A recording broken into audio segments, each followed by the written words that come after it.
performances. Of course, it's his first significant one in a North London derby, but I wouldn't go that far.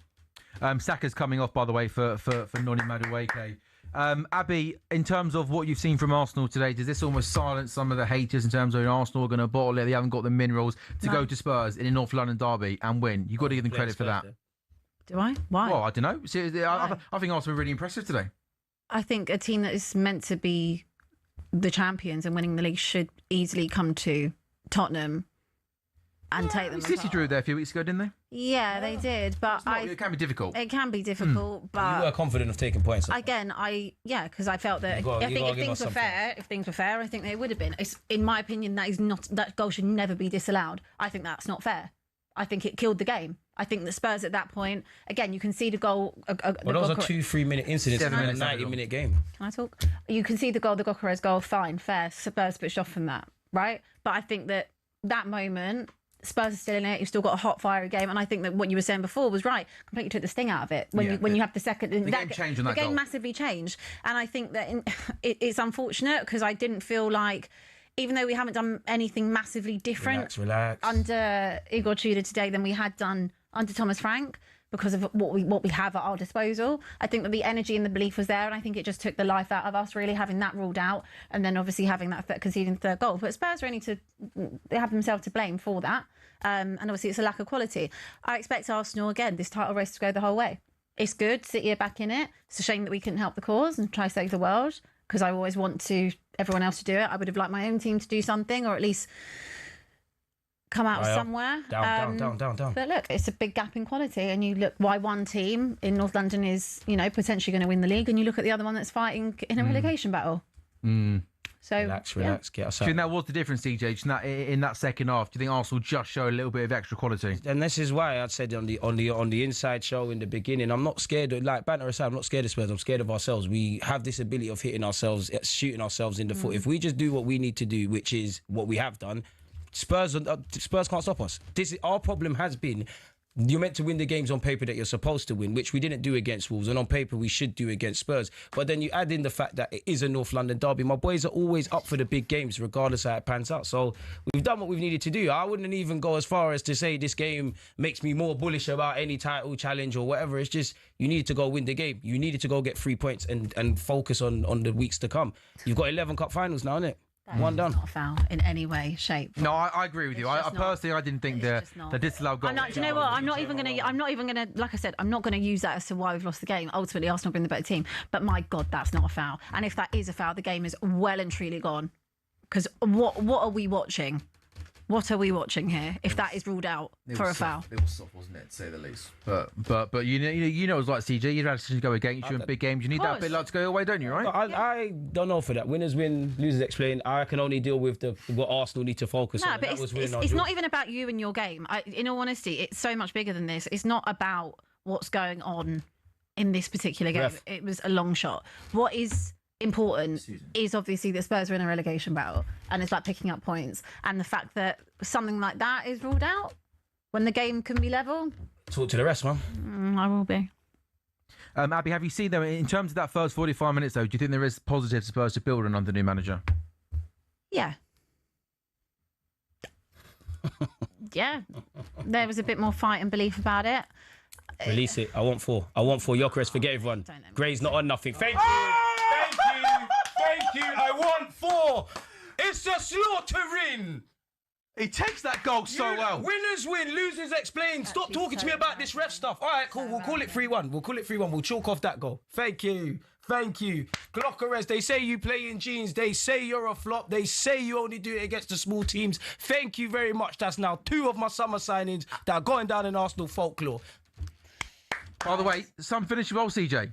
He takes like a proper centre forward. Poor old Archie Gray's trying to cover. It's a man against a boy. He's going to get bullied. This is what Gyökeres does. Spurs feeling sorry for themselves. Wow, the ref's done something against us. Wow, you're not the first or the last team. Every week these... Most things go against us. If you have a look at some of the... Me as an Arsenal fan, I can rally all of them. But listen, you lot tell us to get on with it. They've lost their discipline. Thankfully, Odegaard has found Gyökeres. And that's actually great for Odegaard as well to get an assist. I need my attackers to start doing things like this on a frequent basis.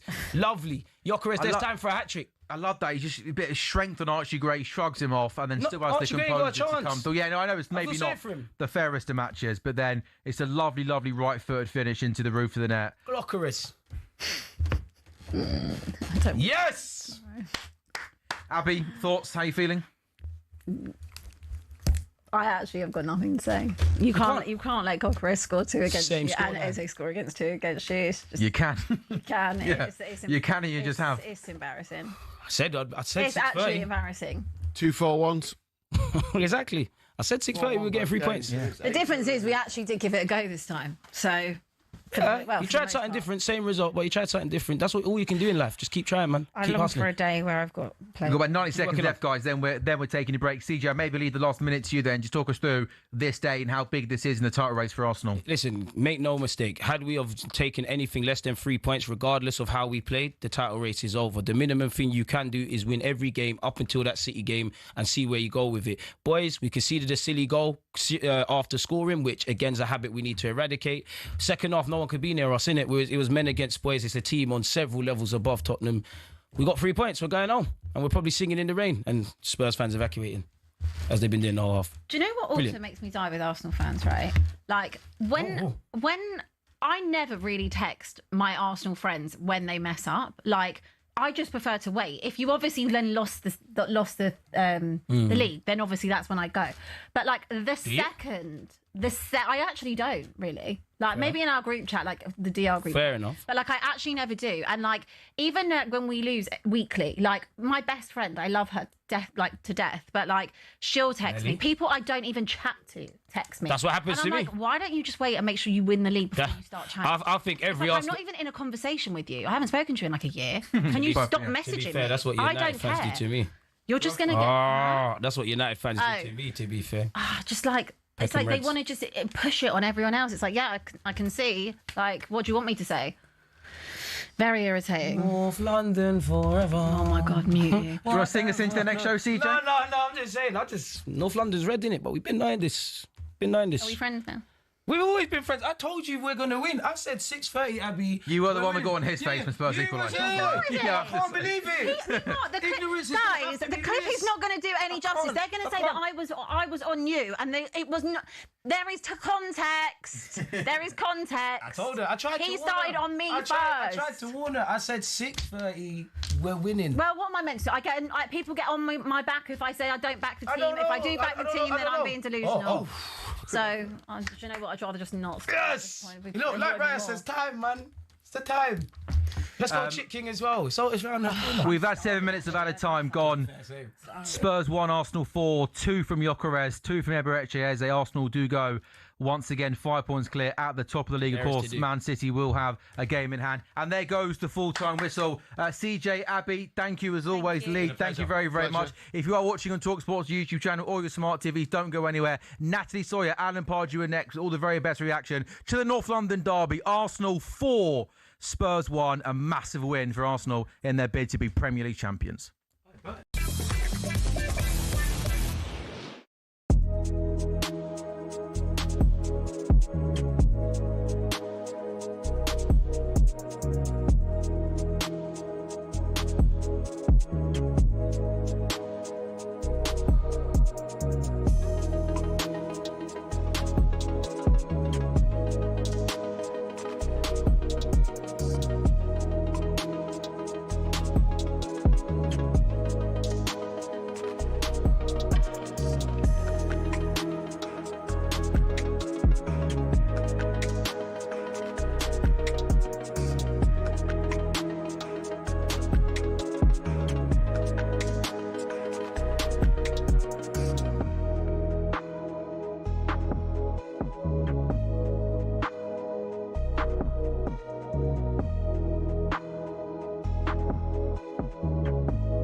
Do you doubt that Jermaine can take Moses Atoma into the later rounds? I think he's going to get knocked out.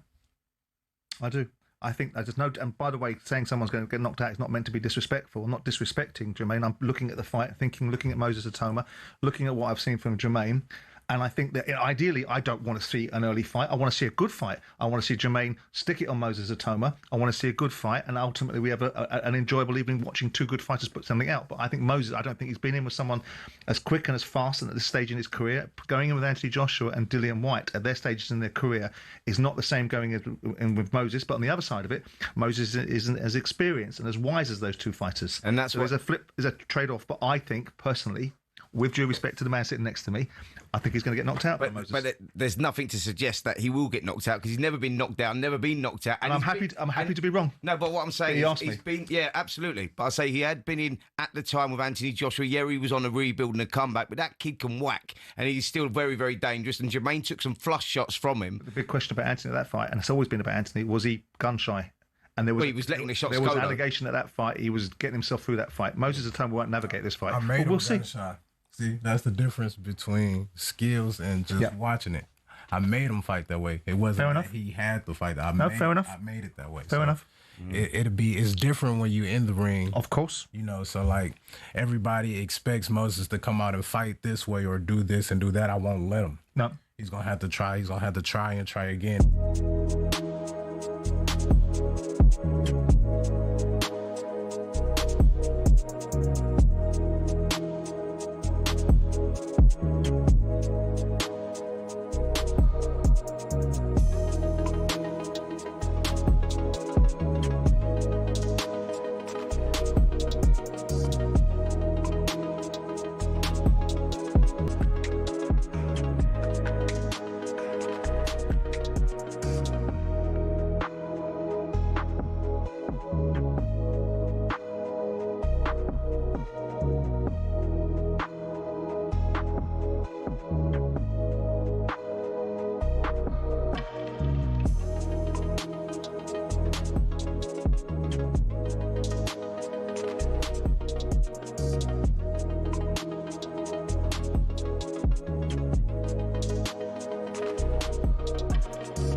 Good evening and welcome to The Final Word with me, Natalie Sawyer, in for Majestic, alongside the former Spurs player, Alan Pardew, because legally we always have to mention Spurs as one of our voices on the show. I'm sure you're aware of that. We have just seen Arsenal take on Tottenham and play them off the park in North London as they won 4-1 to roar back to form to pull away from Manchester City at the top of the table. And that leaves Spurs looking over their shoulders at the dreaded drop zone. Is that conceivable that Tottenham could be playing in the Championship next season? The phone lines are open for you to have your say right now. 03717 223344. That's the number to call us on this evening. Elsewhere, it was, we saw huge wins for Liverpool, Fulham, Crystal Palace as well, though the natives were restless and are restless, it feels, at Selhurst Park. Remember, talkSPORT is now bigger than ever. We're on YouTube and in your smart TVs too, so come and watch us live in our fantastic 17th floor studio. Though, of course, we wouldn't know because we can't see out of our window here anymore. Never mind. But now it is, of course, all up to you. You can have your say. We want you to join us and have a chat with us this evening. 03717 223344 once again to remind you about the number to call in to have your say on the Final Word phone-in. Oh, let's draw our breath then, shall we, from That North London derby that has seen Arsenal pull clear at the top of the table then, because, you know, when you think about it, Alan, and good to see you, by the way, how are you? I'm very good, Nat. We've obviously been sat watching the game, all of us together. I mean, that was quite a convincing performance, wasn't it, from Arsenal? Yes, particularly second half. I thought Spurs, first half, were committed, organised, looked like a side that knew what they were doing. But second half, when Arsenal just turned up the power a little bit, they kind of lost their way, and then it got a little bit shabby towards the end. It never really looked like a team that was going to threaten Arsenal, although they still had a moment where it almost was 3-2, except for a brilliant save by Raya. So Arsenal, to a man today, were terrific. It was exactly the response Arteta would have wanted. Guy Carrez gets his Man of the Match award, but Eze again, another couple of goals for him. It was a really good job by Arsenal. It certainly was, and especially as well when you consider the equaliser for Tottenham came about from a mistake from Declan Rice that led to Randall Kolo-Muani going through and putting it past David Raya. But as you say, it's that second half where it just felt like they had to step up, Arsenal, and they stepped up really, really well. And it now pulls them, 5 points clear at the top of the table. And after the recent disappointments against Wolves and then Brentford before that as well, they needed to pull something out of the bag, didn't they? Yeah, no, I think they needed, I think just for their fans' sake, I think they needed a performance like this to kind of restore belief that everything's okay. Okay, you're entitled when you going to win the league to have a few hiccups here and there. And I think the hiccup in the week was unfortunate. They didn't play well. It was, it was all coming down. The vultures were circling. They needed someone to push them away and tell them to fly away. We're okay. We'll sort this out amongst ourselves. And when you're playing in a big derby, in a big London derby like that, the commitment has to be there, and then the technical prowess comes through usually if you match each other physically. And I thought Spurs, as I say, physically and with Arsenal matched each other, but second half, just technically, Arsenal went up a level and Spurs couldn't respond. What should we say about Tottenham then? Is it hard? We can't really judge Igor Tudor on this one game, can we? No, of course not. No. It's strange, isn't it? We had a little conversation in the green room there about if Thomas Frank would have been in charge today, how toxic that stadium might have been. So in a way, I suppose changing the manager saved them from that. Everybody looked like they left early, but left in an orderly fashion. I don't think it would have been like that if Thomas was in charge. Yeah. So there was that about it. But Tudor's got a lot of work to do. I mean, the back three that he played today, the centre-backs were making poor decisions, particularly towards the last sort of 30 minutes of that game. Certainly the second goal, the third goal should have been prevented, really. So, there are question marks there. Going forward, do they really have enough flair? I looked at the fixtures. I think Spurs are okay. I do. We got Madge coming on later. I'm sure he'll have an opinion on that. It might be more negative than mine. I think they'll be fine. But they're not a great team. They're going to have to fight their way out of it. They're only 4 points clear of the bottom three. That after results, we could say West Ham obviously drawing with Bournemouth. Forest today lost to Liverpool. But that point obviously for West Ham does close them to within 2 points of safety. You mentioned Madge.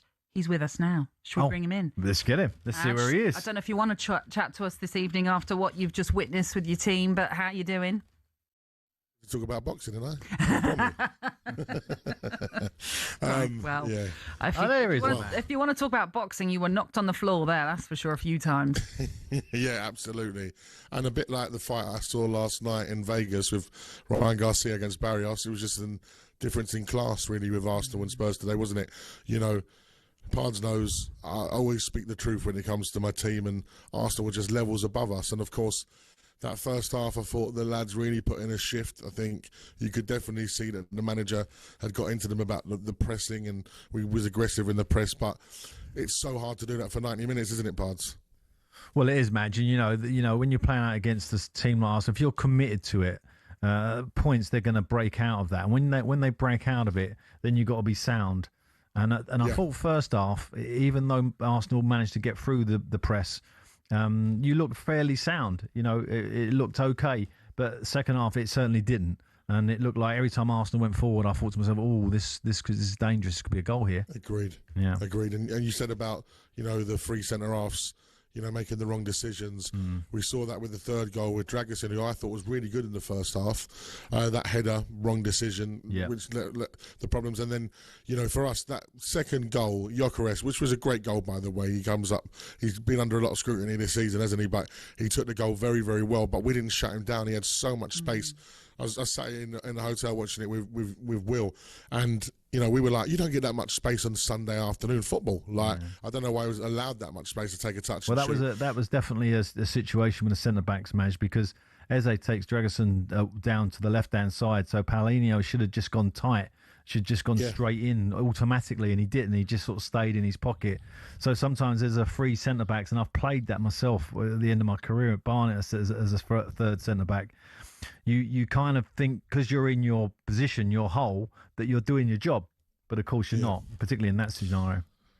Absolutely, and again, Reyes saved them. We could have gone to 3-2 with that from Richarlison, and that's the difference, isn't it, in the golfing class at the moment with Spurs and Arsenal. And I just think, for me, it's ride it out to the end of the season. And I've said it a million times. And I wonder what Nat thinks about this. It's just for me, for a Spurs fan, is to bring Papa home. Papa Poch is what's needed at Spurs. Papa Poch, eh? Yeah, but do you not remember when his spell ended? Obviously, that first time, and you went through that awful run where you could barely win a game under him. And what makes you think he can make things better when he doesn't even have Harry Kane and Son available anymore for Tottenham? Well, absolutely. But, looking at the team that he came into at Spurs at the time, where, the Harry Kanes of this world hadn't really come to fruition. Son wasn't at Spurs at the time. I think he's actually got better of a basis if he can keep hold of like Romero and Van der Ven, etc. There's some good young talent in that Spurs side, and me and Pards talked about it. Pards called it out a couple of seasons ago. He says that transfer window was not a transfer window of anyone who's looking to be in the top four anytime soon. It was young kids, prospects. And I think we know Poch can work with younger players. We've seen him develop players. Even though people say that his time at Chelsea was a failure, he took them from a mess from 12th to 6th in the league. Yeah. Cole Palmer under Pochettino was brilliant. He turned Conor Gallagher into a captain. Obviously, he's at Spurs. So I do think, for me personally, a lot of Spurs fans go, "Oh, don't go backwards." We need a remedy, and we've tried everything. We've tried the Contes, the Mourinhos. It just doesn't work. We need something, as Pard said today, that ground would have got even more toxic if it was with Thomas Frank at the helm. We're in a bad place. We are reaping what we sow. And then what I mean by that was 5 goals from Eze in 2 games against Spurs. The boy should have been playing for Spurs. I know he's an Arsenal fan and he wanted to go Arsenal, but there was a period of time where that deal wasn't going to happen. There was a window. Definitely. Yeah, there was a window. And that's the problem with Spurs. It's just like in the game. If you don't take your chances, if you mess up in that window, if you drop the ball, then you're in a serious situation. And we are in a serious situation now because we're, like you said, Nat, 4 points off of relegation, 11 games to go. We're in a dogfight here. Listen, Madge, I've put together a summer list of managers, right? And so I've got some good news. I'm gonna talk it to everybody about it later. So the managerial list for the summer, hence why I think we got so many temporary managers. I think what he's saying is you don't have to just go for Poch. There are other options, is what we're suggesting. Maybe you have to listen to that a bit later on. But what I want to ask you, obviously you just mentioned what I've said before about only being 4 points clear of the relegation zone. Do you think Poch would want to come to a club that is in the Championship potentially? I think he loves Spurs that much. He might. Yeah. That's the other thing, that is having somebody that really loves the club. For me, is I'm at a point where I'm so disconnected to my football club. Going over there, people sometimes the other week against Newcastle, that pathetic performance at home, the amount of seats that were available, even I don't even think I even gave my tickets away to someone. We're at that space at the moment, and we need something serious to happen. And at the moment, a lot of my friends on the WhatsApp groups, etc., they're so disconnected from the club. It's hard to support us at the moment because it's, when you're not winning at home and it's toxic and there's nothing to hold on to. The one thing Spurs have always had is a player or something happening that you go to every week and you watch. I always talk about the fact that David Ginola won Player of the Year in a season where Man United won the treble, and I think we came like 11th. But Ginola was that fantastic. You as a Spurs fan, you had something to watch. At the moment, there is nothing to get excited about. It sounds all doom and gloom, but I think we need to ride out to the end of the season. The realistic person in me says the quicker we're out in the Champions League, the better, so we can focus on the league, because we're not going to win the Champions League unless we've got some Di Matteo type miracle with Tudor when Di Matteo come in with Chelsea. But yeah, I just think realistically, Arsenal today, it was a really difficult game for a manager to come in for his first game, especially in North London derby when they needed to react after Wolves. Fair play to Arsenal. They reacted very, very well after that performance in midweek, but they don't need to worry about Tottenham Hotspur. They need to worry about the beast that is Manchester City. You can't help yourself, can you? No, listen, that's the reality. The beast is coming. The truth of it was, Madge, really, if you looked at that game, as a neutral and said to yourself, okay, pick an 11 from that game, a combined 11. I don't think you get a Spurs player in it, would you? You'd probably pick every Arsenal player. So, the other question I was going to ask you: who did you think was the Spurs' best player today? Do you know what? I think Basuma. I thought Basuma, actually, considering he's been really out on the edges of the squad of recent time. Thomas Frank, obviously, when Basuma ended up falling out and there was, issues off the field. I thought Basuma played pretty well. Like I said, Dragic in the first half played well, but these mistakes are so costly at this level. When we can see again, we mentioned Xavi a few times, that there's a really good football player in there, but he's not equipped for the Premier League yet. And against a very physical Arsenal side, he got knocked off the ball a few times. I must say, I don't know what you guys thought in the studio. Didn't think the ref was great for a North London derby. Well, I was going to ask you, what did you make of the disallowed goal for you? The push. The letters of the law, it's a push, isn't it? But very, very soft. And Gabriel, for a man who's that hard and beast-like when it comes to defending, get a grip. You know what I mean? And you know what? Really, I'm not being salty here either. I'd say this, a few years ago, Arsenal played the best football in the league, right? I think that's when they came second a few seasons ago. The first time they came second, they were so good to watch. And, I was speaking to a lad who works for me, Will, who goes, I don't remember Arsenal when they won the league, like under Wenger, etc., because he's only 21. And he was like, what was that Arsenal team like? I said, mate, the Arsenal team under Wenger, etc., that won the league, they were like Barcelona, the football they played.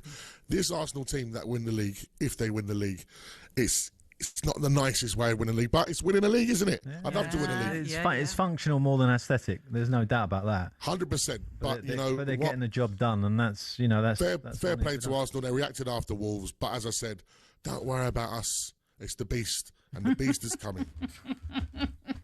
Well, listen, not the best of occasions to speak to us, of course, after that drubbing at home, but we appreciate you chatting with us, Madge. Enjoy where you are.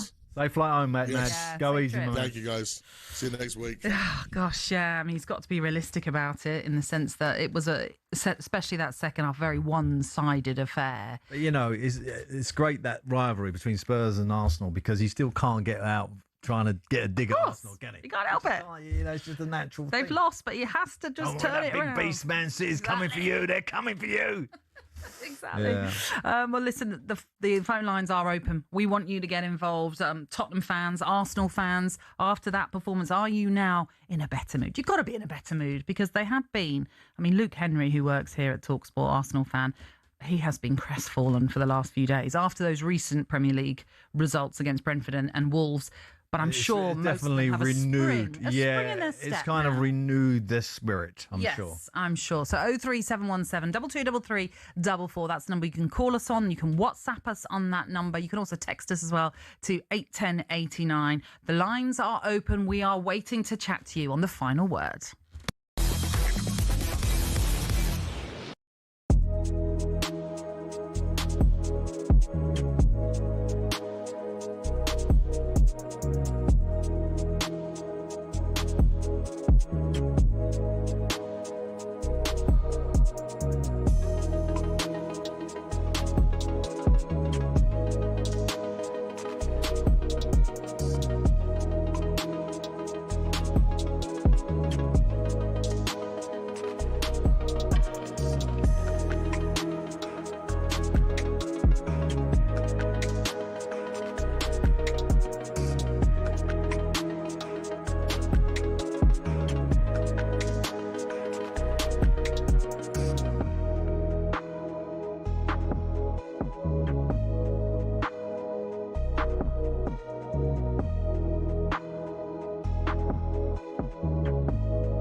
They've changed the manager, which is what the fans wanted. I was at their last home game against Newcastle United, and it just felt like the players were completely on the floor, just didn't have the answers, didn't look interested or committed to the manager's plan.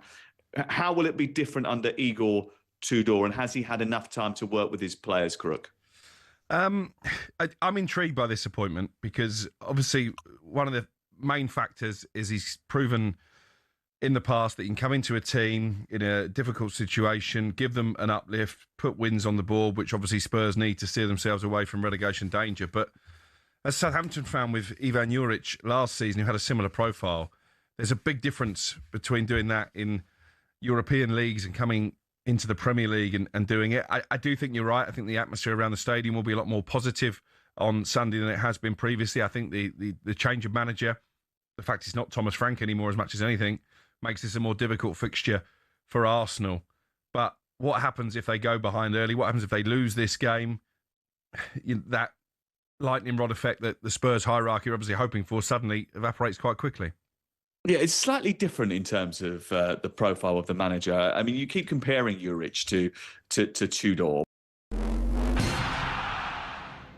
The Six Nations, where giants do battle and legends are made. Epic sports which demands an epic voiceover every time. And actually has an interesting story as well.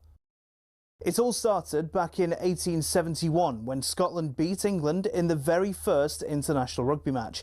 The other home nations were a bit jealous, wanted in on the action, and after England played Wales in 1882, they all decided to hold an annual festival of international rugby, or the Home International Championship, which kicked off a year after. Now, the first decade was dominated by England and Scotland until Wales finally won in 1893 and Ireland a year later. After years of dipping in and out of the championship, France was invited to join full-time in 1910. But because France isn't a home nation, they had to give it a rebrand and settle on the Five Nations. But France were actually kicked out of the tournament in 1931. They were accused of paying players when rugby was still strictly an amateur sport. They had to wait years to be let back in. But after World War II, the Five Nations resumed. Didn't always run smoothly though, like in 1973 when all 5 teams won 2 matches and lost 2 matches. Now, because they didn't do points difference at the time, they just decided that everyone was the champion. It's like trying to keep kids happy, you know, the whole, you're all winners. In the years following, other teams in Europe started to get better at rugby and actually got to a stage where they were regularly beating teams in the Five Nations. In 1997, Italy beat Scotland, France and Ireland home and away. So 2 years later, the Five Nations invited Italy in, creating the Six Nations as we know it. In recent years, there have been calls to expand the tournament further to other European teams. Georgia and Portugal have been prime candidates to join of late. It's also been suggested there could be 2 tiers with promotion and relegation to promote growth of the sport in Europe. But the existing nations are a bit reluctant. So for now, it looks like the Six Nations, or Six Nations, or Sei Nazioni, is here to stay.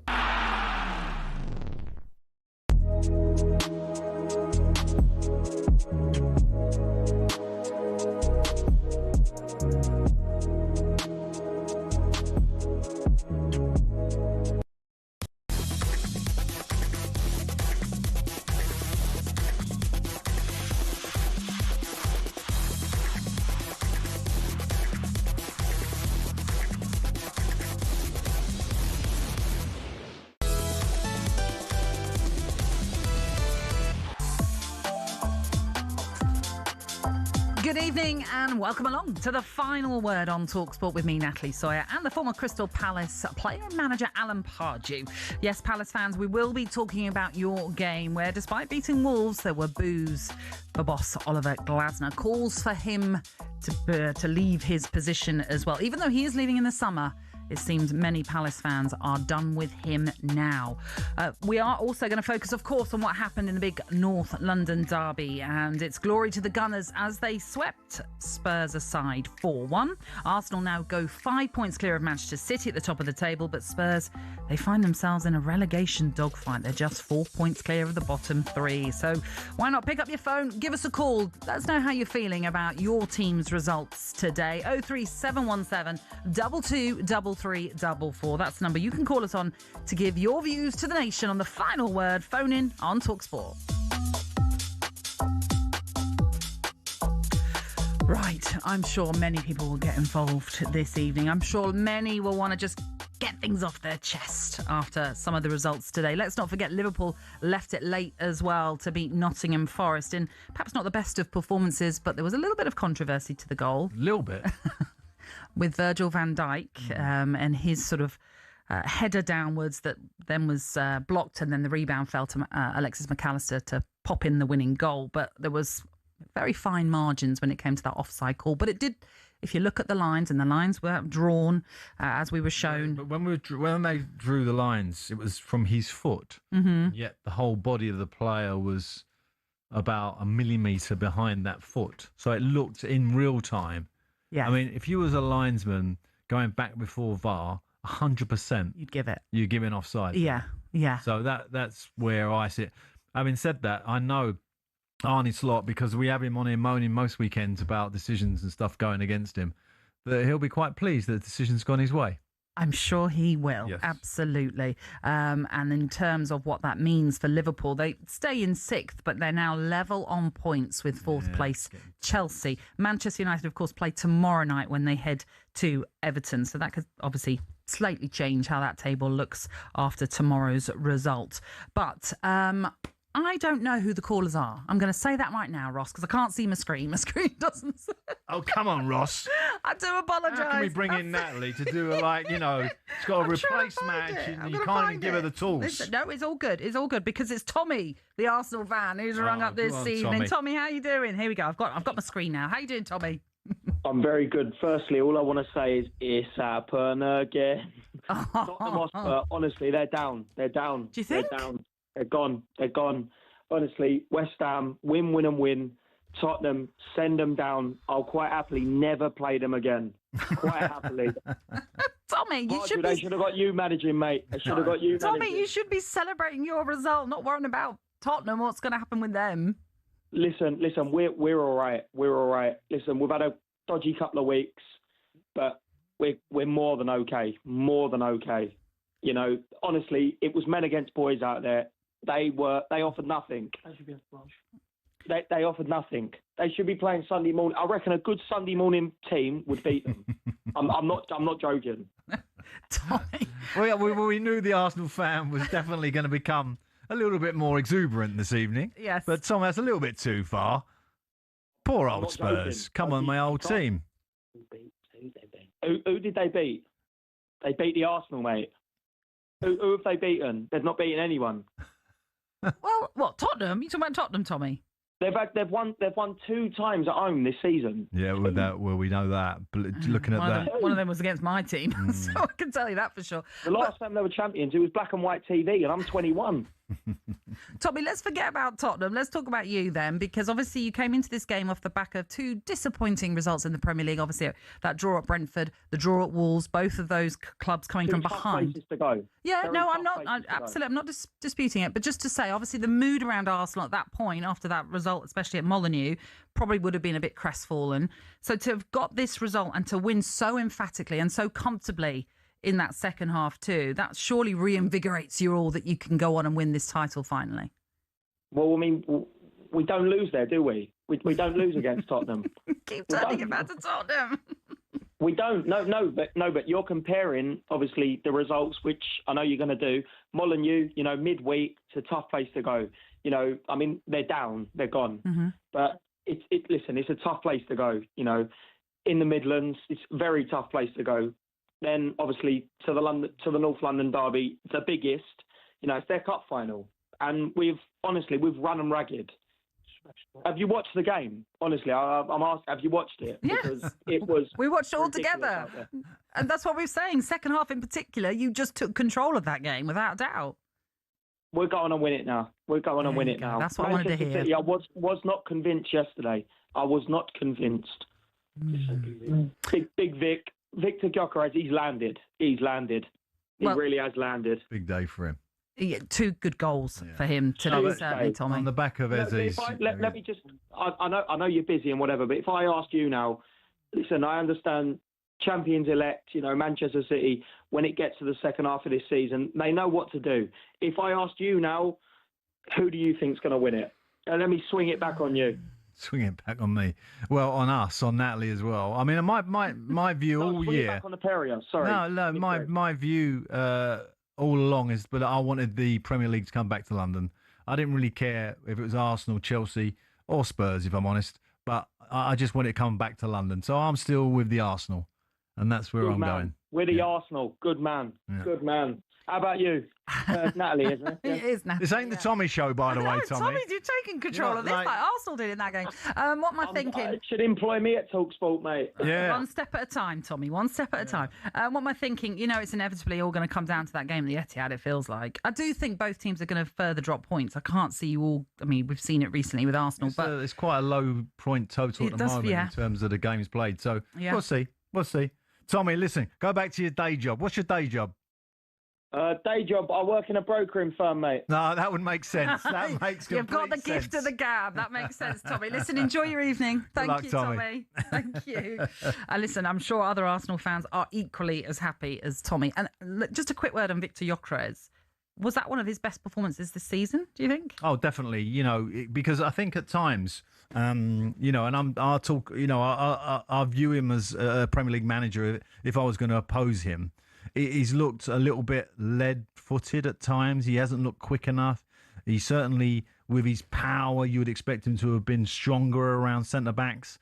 I think it's been easy to knock off the ball technically. He's been found out, particularly at the start of the season. But today, his all-round performance was excellent. And Sky giving him man of the match for Gary Neville, giving him man of the match. And then, of course, he backs that up with another goal. So it just cemented his performance. But I thought it was also a big game for Eze because as there's a few opportunities at Arsenal, and I'll be fair to Arteta, he could easily have left him out today. But he didn't. He got the hat-trick last time, probably one of the reasons he played, but he backed it up with a performance today as well, and another 2 goals.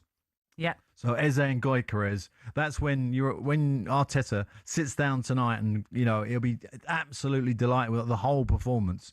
But when he really analyses that performance, that will be the 2 things that will be in his mind. He'll be thinking, wow, that's brilliant. That'll make him better for the rest of the run-in. That'll make Gyökeres better for the run-in. And so it's more armoury for him. Yeah, 10 goals. He's in double figures now, Victor Gyökeres, which, so far so good. Not too bad for a player. He's done the job because he's a different type of striker to what they had. He is a more physical presence and et cetera, and I think the change he can make with Jesus and him is a lovely option.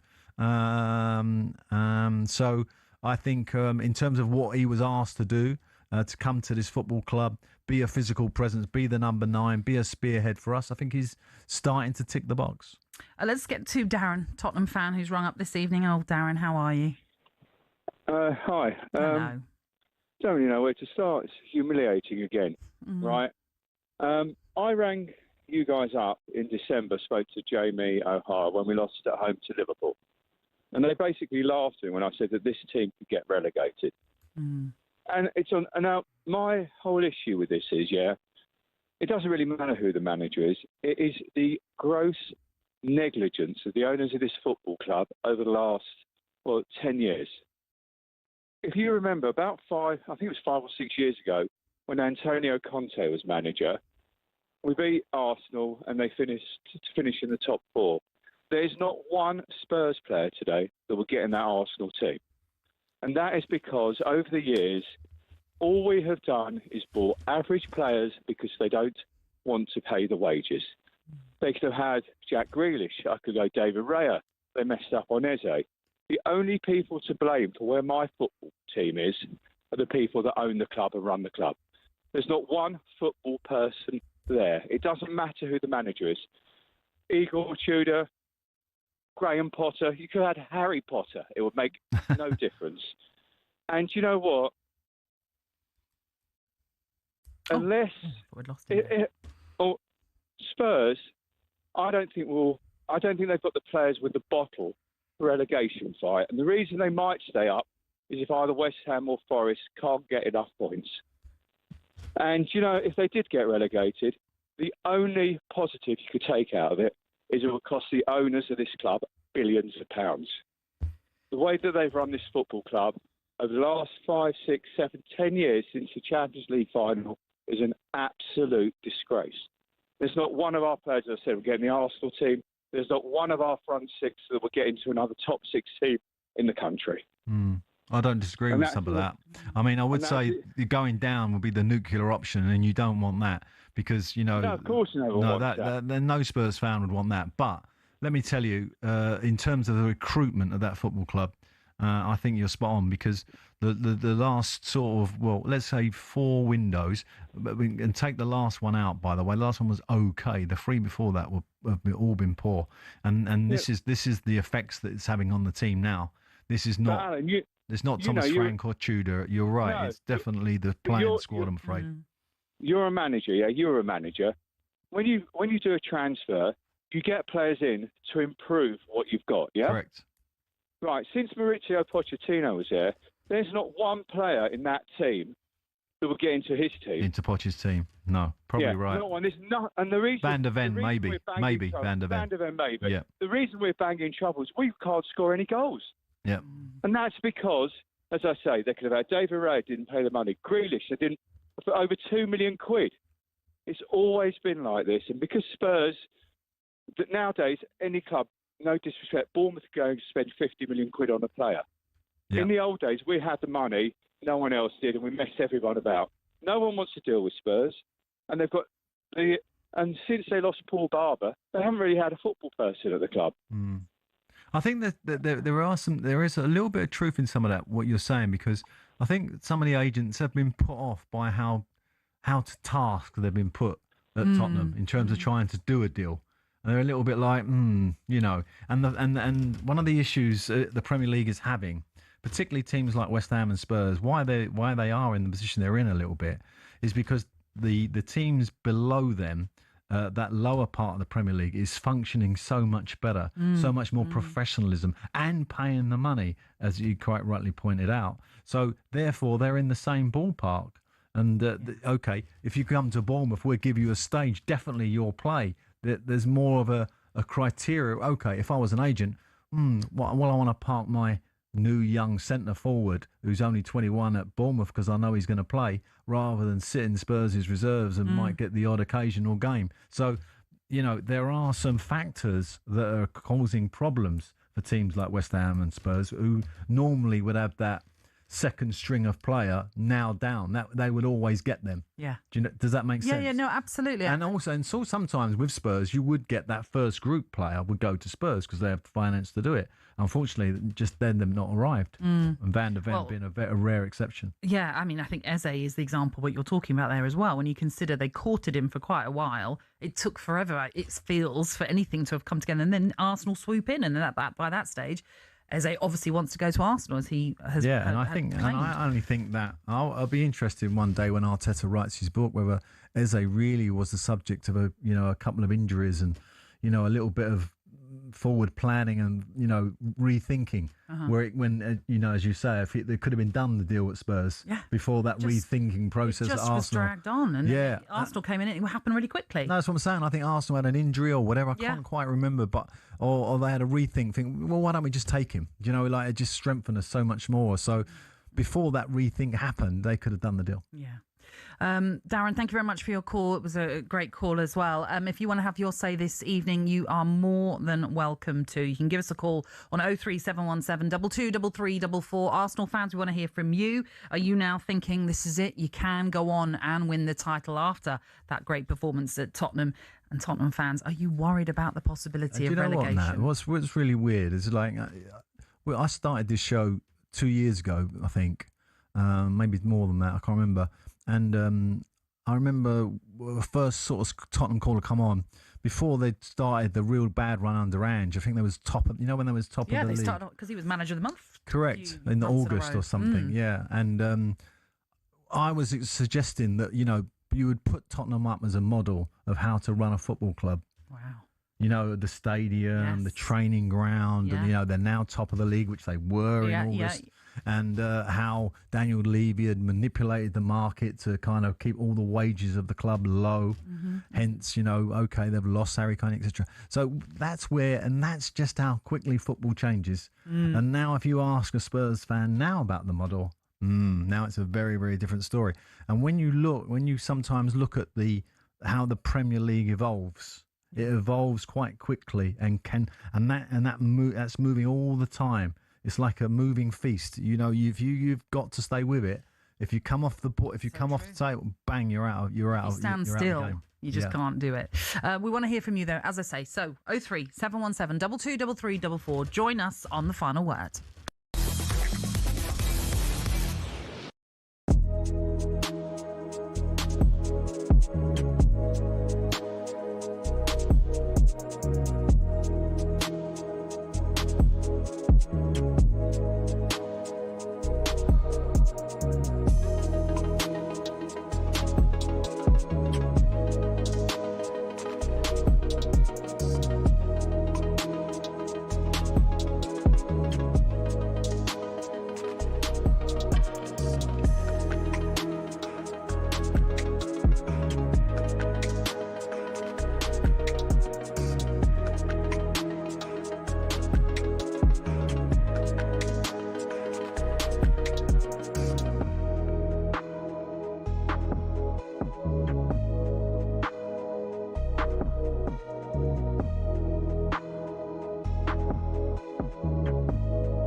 Mourinho, one of the best managers of our generation. But I'll tell you what, he's lost a lot of fans. He's lost a lot of neutral fans. And I just felt his comments were disgusting. For one, Vinicius Jr., if he wants to run to the corner flag and do a dance that a lot of Brazilian players do, Cunha danced when he scored against Arsenal, didn't receive racial abuse from anybody, any player. So Vinicius Jr. is allowed to dance. And also, Eusebio is one of our best ever players. This club cannot be racist. What does that mean? Because your best ever player was black. That means no one else can be racist to do with your football club. And also, no one says Benfica was a racist football club, did they? It was alleged that a player had been racist. So why is Mourinho protecting a football club when no one's said that Benfica are a racist football club? Very odd. Well, Benfica are not a homogenous group, are they? They're made up of individuals, and Prestiani is his own individual, and he's the one who...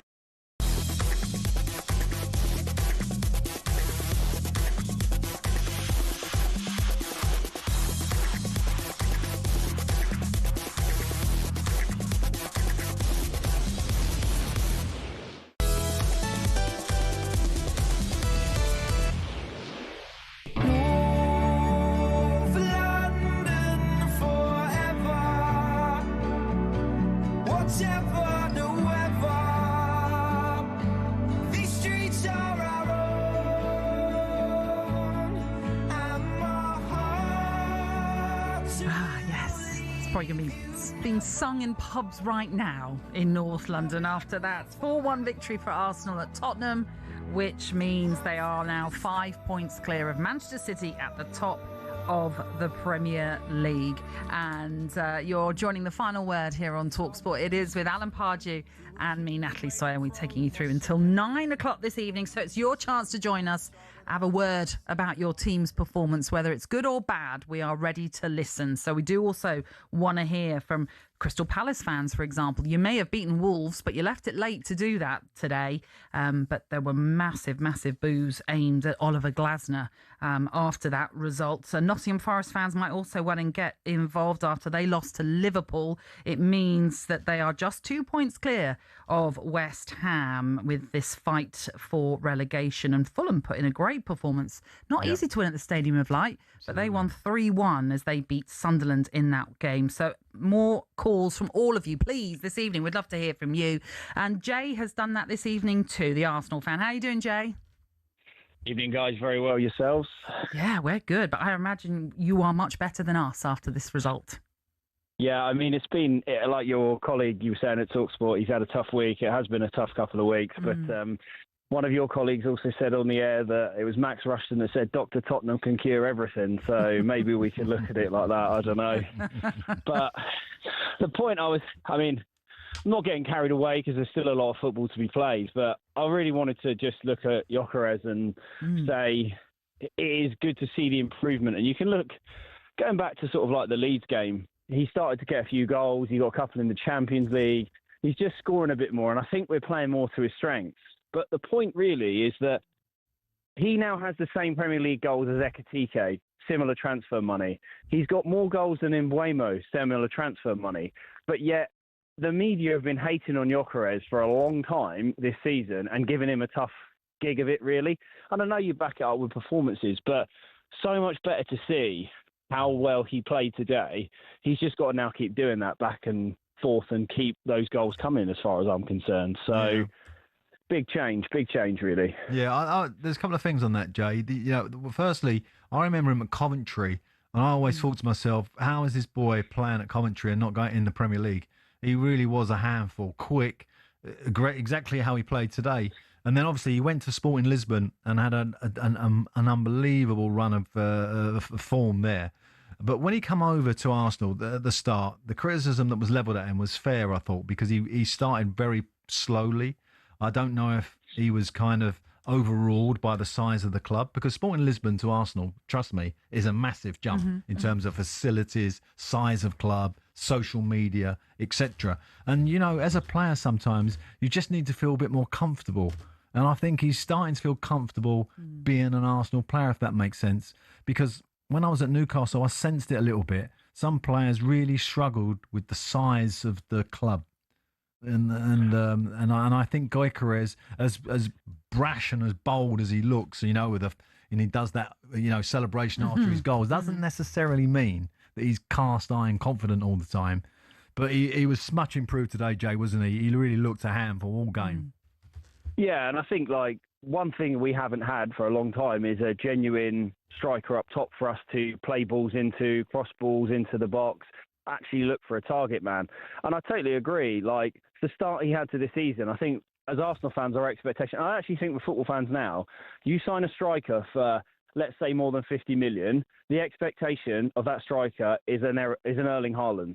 He's getting 30 goals a season. He has changed how we view strikers in any football sort of league, I would say. But I would also, on the flip side of that, and I'm not, again, putting him on this same sort of level of this player, I remember Didier Drogba's first season at Chelsea was pretty awful, and he turned into being a really good player as well. So I think it's just finding that first season to bed in, get used to the league. If there is a change from the league you've been playing into the Premier League, which we all say there is, and it's clear to see that. Yeah, but I just feel that actually now, maybe you just think, is he turning a corner with those 2 goals today? He had 2 opportunities. He still scored them, both virtually identical goals with the way he's cutting on to his right foot and then scored. So he clearly knows where the goal is. He's just, I think, got to keep that confidence going. And, we've got a couple of good runs of fixtures now where you look at it and go, build on those goals and get a couple more. Because I just think that we have lacked that kind of guaranteed 10, 15, 20 goals a season from the man up top. And we just haven't had that for a number of years. And you could argue since Thierry Henry has moved and Robin van Persie, he was probably the last striker I would say we had that was getting 20, 25 goals a season. And it's been a long time. But, we've just beat Tottenham 4-1. I'm not being too critical. I feel pretty good about it. So it's all good. And so you should. It's always nice to have that derby victory, isn't it, as well as the fact that it pulls you further clear of Manchester City. Jay, enjoy the celebrations and thank you very much for ringing in. Just to run you sort of through some of the fixtures to come for Arsenal in the immediate future. It's Chelsea. There is a fixture that stands out a million miles, but go on. Okay, all right. Well, there's Chelsea to come. That is at the Emirates next Sunday. Then they go to Brighton before they host Everton. Then they've got the League Cup final. That's the game. Okay, I wondered if that's what you were thinking. The 22nd of March, isn't it? I think. 22nd of March, indeed. That's Sunday. Which, by the way, is the same day that Tottenham play Nottingham Forest. Really? Wow, what a weekend of football that's going to be. Indeed. But that final is going to be so key, I think, mentally to the two clubs. And you can't help thinking that the team that wins it will probably go on to win the league. That's my view of it. Why do you think that? Just because the psychological edge it gives them, right? Yeah, I do. And I think for the fans, for everything, the feeling, having taken the cup or being a loser in a cup final in March is a blow. It's a real blow. You've got so much more of the season to play. So I do think it's a pivotal game. And both managers, of course, know each other very, very well. It's going to be a real kind of game of chess with two powerful teams. But if I was an Arsenal fan, I think they'll go unbeaten till then. And I think Man City will be unbeaten till then. So that's how crucial that could be. Could be, certainly so. And don't forget, there is obviously a trip to Mansfield in those fixtures in the FA Cup for Arsenal. I should mention that. And then I'm sure all eyes will be on the Etihad on the 18th of April when Arsenal head Well, it's almost a month later, isn't it? Yes, exactly that. Yeah. Okay, 03717 223344. That's the number you could call us on this evening to have your say on how your team has performed today. Arsenal fans, you must be buzzing. You must be thinking you're back on track after that. Or maybe you're just being a bit cautious because you know Manchester City and what they're like in the second half of the season. We'd also want to hear from Tottenham fans, and if you are concerned that this could be a bad season and that relegation could well be on the cards, give us a call, have your say, join us on The Final Word.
There were reports that the night that Sean Dyche was sacked after that Wolves game, 4 or 5 senior players were called into Marinakis' boardroom and they essentially said, we're not loving this. And I don't like that. That feels unfair to someone like Sean Dyche. However, last night I think was great evidence because the players played with the reins off.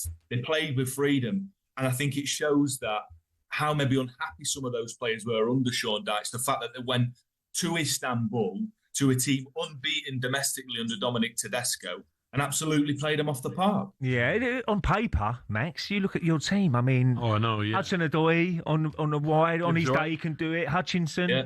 you've got Gibbs-White, as you mentioned there. You've got Elliot Anderson in midfield as well. So you've got some top players. I think he's the key, Elliot Anderson, because he's the dynamo, he's the driving force. And if he can win and keep them playing and get the ball...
Spurs, Spurs, calling Dr. Spurs, Dr. Spurs, can I have a win now? Boys, please, Spurs. Love it.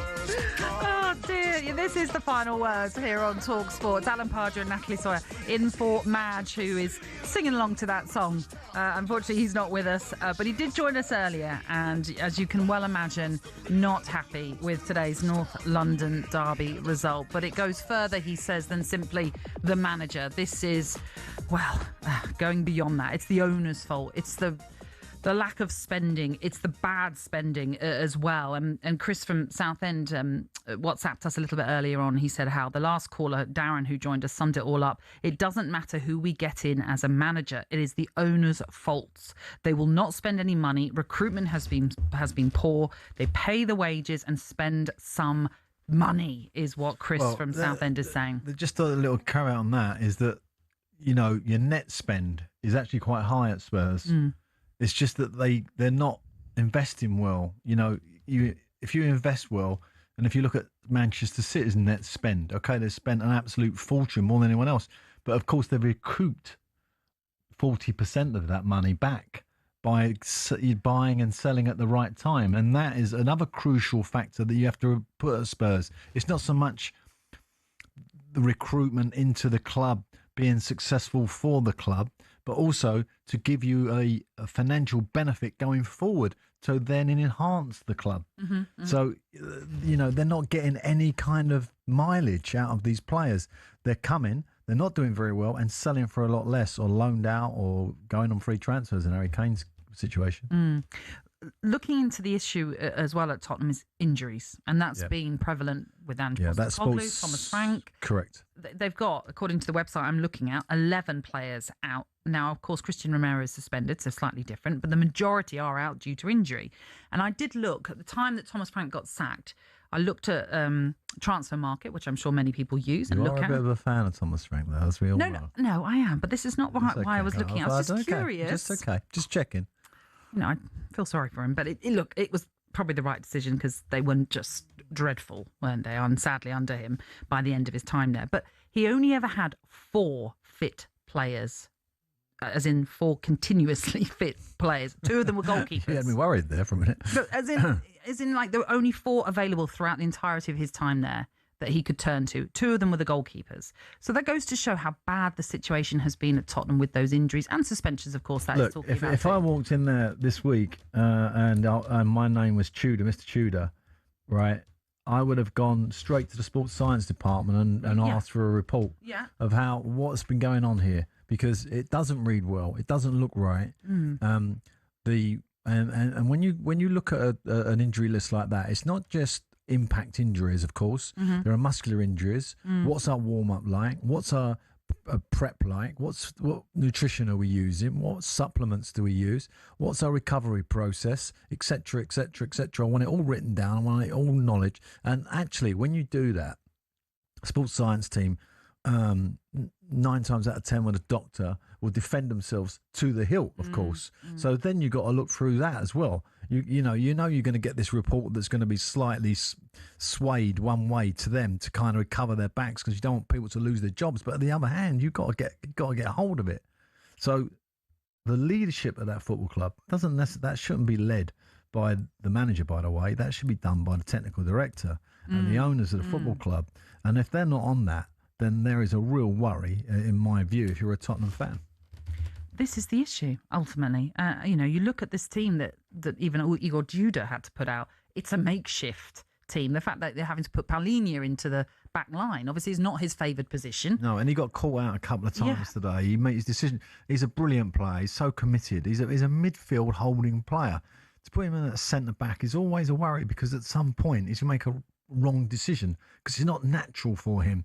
And that's why I always have a problem with that back three, because if you're not playing 3 centre-backs or 2 centre-backs and a full-back, you're putting a midfield player in there. You're asking a midfield player to make this really, like, decisions that are so quick. They're like less than a second. He has to react to either go and press a player, to drop off, to show outside, or whatever he's going to do. So those are the traits that, unfortunately, a midfield player don't really have when they go in the back three. Let's get to some more callers, shall we? Tony has been waiting patiently to talk to us, Tottenham fan, this evening. Tony, how you doing? Not too good. But yeah, how you lot doing? You lot all right? We're good, Tony. Yeah, we're good, thank you. I mean, it was always going to be a very difficult first game, wasn't it, for Igor Tudor? But essentially, can we say, now this is going to sound wrong because you're going to say it's Arsenal, it's never a free hit, but you can't obviously base anything on this performance on Igor Tudor. Nah, not really, because look at the team that he's been left with. Yeah. You're playing Archie Gray. He's weak. He's scared. He's not even Prem ready. And you got him playing against Arsenal. Xavi Simons, he's just clueless. I don't reckon he's Prem ready yet. Give him another season or something. Yeah, he just loses possession all the time. If you watch him today, just giving the ball away, running cluelessly instead of passing it, just running into traffic, losing the ball. It's ridiculous. Are you worried then, Tony? Do you think you are realistically you could go down? No, we won't get relegated. Okay. But it's an eye opener for the owners, because look, they're not spending no money.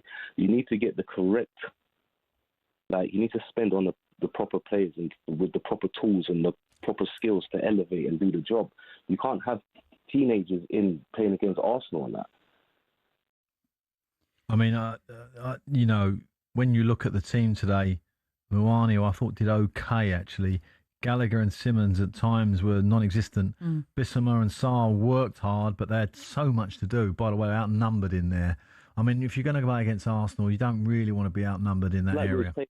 Today when I was watching, it was like we was playing against 10. It was like we was playing with 10 men. Yeah, exactly. Sometimes as a midfield pair, and that was my natural position.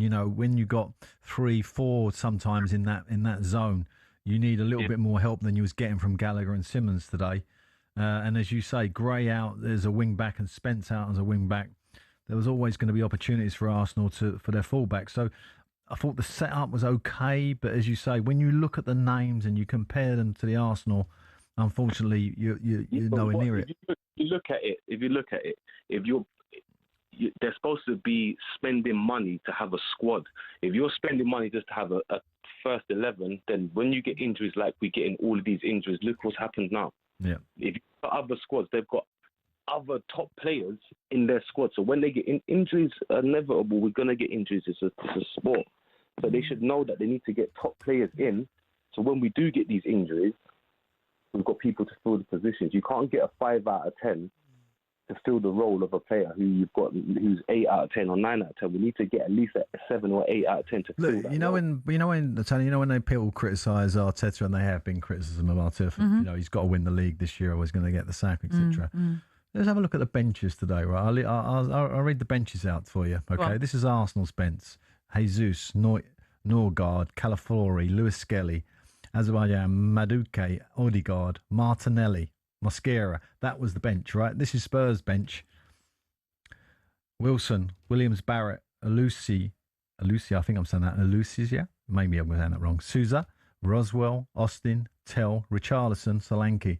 So apart from Richarlison and Solanke and Tell, I mean, there's nothing on the... But that is what we've seen with Arsenal over the last few windows. They've been building a squad. But that, 11. Of course, but that is the difference between the two squads is massive. It's not just the starting 11, it's the whole squad. It's enormous. Even with the injuries coming back, they're nowhere near Arsenal. Well, you talk about Arsenal bench. In a way, no team should have a bench that strong. It's ridiculously strong. Well, if you're going to win the league, and you looked at Liverpool's bench last year, it was like that. Yeah, of course. And if you look at Manchester City's bench when they won it, that's what you need. You need 22 proper, and I'm going to say that, it sounds one of those sort of cliche words, but proper footballers, and they are. Let's get to Lewis. By the way, thank you very much, Tony, for your call. Let's get to Lewis, the Arsenal fan. We had the disappointment there from Tony. I'm guessing Lewis is buzzing. Yeah, absolutely buzzing. I'm in the car on the way home from the game. I was there with my son today. Lovely. And, it was a great performance. It was we actually went to both. We went to the game at the Emirates as well. So we've seen both 4-1 wins this season. And I was going to make a point similar to what was just said before, which is that I think I'm old enough, unfortunately or fortunately, to remember when we last won the league, and we had an unbelievable side. And I think if you look at our first 11, then it would destroy our current first 11. But if you look at the bench, we had 3 or 4 great players on our bench back then. Now we've got 15.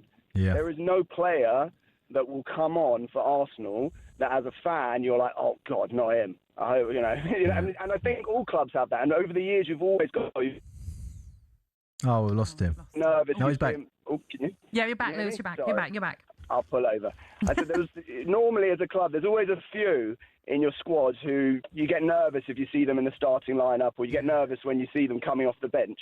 But with Arsenal, we just don't have that. We've got, like I said, 25 first team players. Yeah, and there's a knock-on effect to that, Lewis, as well in the dressing room, because actually sometimes when you've got a team and you've got a starting sort of 12, 13, and you do put those other players in or whatever, the rest of the team kind of react like that a little bit as well. Like they're like, oh, why is the gaffer left out so and so? But at the moment, I'm guessing in that Arsenal changing room, they all know they could play, they might not play, and it doesn't really matter. It's almost as strong as. And he tends to mix it up a little bit, doesn't he? Because sometimes yeah, absolutely. Schedule, yeah. Yeah. I mean, this is the beauty of, as we've mentioned already, Lewis, that you're developing a squad there that has to compete on all 4 fronts, as you have been doing, and to go as deep as you possibly can in every single competition to realistically come away with some silverware. Exactly. And you don't even know who the starting 11 is. Like, if you're going to say who's our best 11, there's some players for sure, 4 or 5 players, 100%. But then there's players like Martinelli that it's like they'll be on the bench today, and you're like, he's a starting 11 player. So I think that, and I agree with you, I think that he wouldn't, if he's on the bench, he's not like what, Pires was left on the bench 20 years ago. You'd be like, what is going on? Why? Like, you're out of your mind. But if Martinelli's left on the bench, the fans aren't bothered, and neither's the player. He's like, I know I'm going to play next week, so it's not a big deal. So I think that having that squad now, I think Arteta, when he came in, people forget that we weren't this team challenging for the league. We were way off it. We were finishing outside of Champions League. I think what he's done to change the culture, change the mentality, that we're now disappointed with second, which we will be, and I will be. I will be disappointed. But that's great that he's changed that culture. But to also, just to touch on the Spurs culture, I think I've got 2 business partners who are both Spurs fans, and I've got a few people. You'll be enjoying Monday too, then. I'm pretty sure. I will, but I think that they have a problem that for many years they've blamed Levy. And I actually think, controversial, obviously, I'm not just saying it as a dig because I'm an Arsenal fan. I think Levy did a phenomenal job for that club, because I know people don't like it and don't like looking at it as a business or whatever. But again, if you look at where Spurs were when Levy came in to what they are now with that stadium, which I was there today, and even as an Arsenal fan, I could say it's one of the best stadiums in the world. And with the budgets that they are going to start accruing with the money that they're making, I think that people gave him, and also the thing is, he was the scapegoat. Because, I used to say this to the people in my office that were moaning about him. I said, what do you think's happening? Do you really think that the owners are desperate to spend money and Levy's saying no? It's the owners. It's like, yes, Levy was one of the owners, but I'm like, he wasn't the main man. Right? There was other people that were above him. They weren't saying, please. They weren't saying, spend our money, please, Lee. And he was going, no, I'm not spending it. But there's a culture there is an argument against that, though. And the argument against that is actually, if you look past the last 10 years or so, then Spurs were normally a top 6 team, and they're 16th. And although the financial model and the stadium is off the scale, we know that. There has been undervaluation of the squad. And I want to go back to your club, right? You're lucky in some respects with Arteta because he's seen the blueprint. Where was the blueprint? Manchester City. He see the blueprint, so he's followed it to the letter almost. There's a big difference.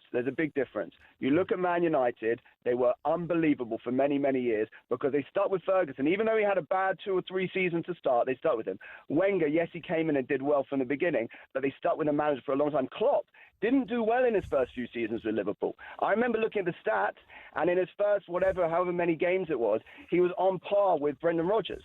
But then they stuck with him, and suddenly you got what happened. So I think the difference is that you have to stick. And by the way, the same thing with West Ham. I'm going to my office, massive West Ham fan. They were all moaning about David Moyes. plays ugly football, he's boring. I'm like, you should be so lucky you're a top 10 club. You shouldn't be a top 10 club. You're a 12 to 15 place club at best, maybe even battling relegation. You should be thanking your lucky stars. You got David Moyes. He won them a European trophy, and they got rid of him. And now look, this mentality in football, actually, certainly to find a manager that they like the concept of how that guy plays football and stick with him. And I think Frank could have been a good manager. It's not gone well for him, but maybe if you stick with someone and say, let's build a culture around this manager, let the manager be in charge, let him run things, then maybe you get somewhere.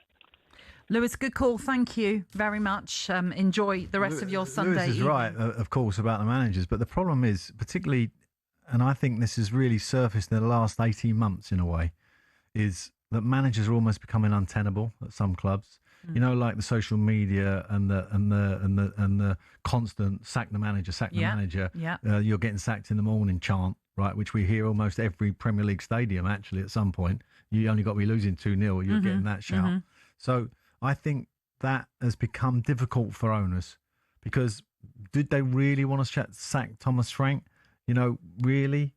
Possibly they didn't, but the pressure from without, from outside, was so immense that they were almost forced in a way. So I think that is a bit of a problem these days in trying to have an Arteta situation where you stick with your manager 5, 6, 7 years. But he won that cup in the first year. It got him a bit of grace, and obviously he's now in a lovely position in terms of the squad that he's got and everything he's put in place. Well, one club that might be bucking that trend that you're saying is Crystal Palace, because at present they're not listening. I know they've supposedly had meetings, but they are not listening to the fans. Palace fans, we would love to hear from you this evening on how you feel things are going. Even though you won at home to Wolves today, there were more chance of you're getting sacked in the morning aimed at Oliver Glasner, boos aimed at him as well. If you were one of those fans, why not ring us up and just explain to us why you think he should go. You won today. It's moved you up to what? 13th in the table. You're 10 points clear now. Which is the standard position for Crystal Palace. We only finished 10th once. Everywhere else, it's always 13th, 14th. That's your natural position. Well, there you go, Palace fans. Why not tell us why you're so angry against Oliver Glasner? Although I think some of us might know because of what he's been saying. But why not just spell it out for us? 03717 223344. That's the number you can call us on to have a chat with us on The Final Word.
I'll tell you why I'm not worried. Because if Arteta doesn't win anything this season major, then it has to go. All right? No, I disagree with that.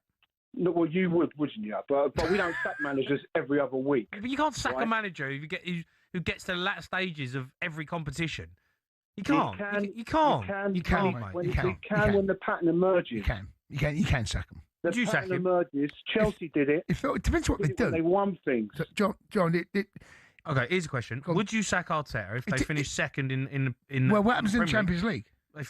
They lose in the final. What happens in the Carabao Cup? Lose in the final. FA Cup?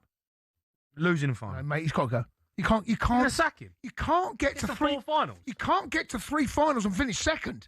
You can't.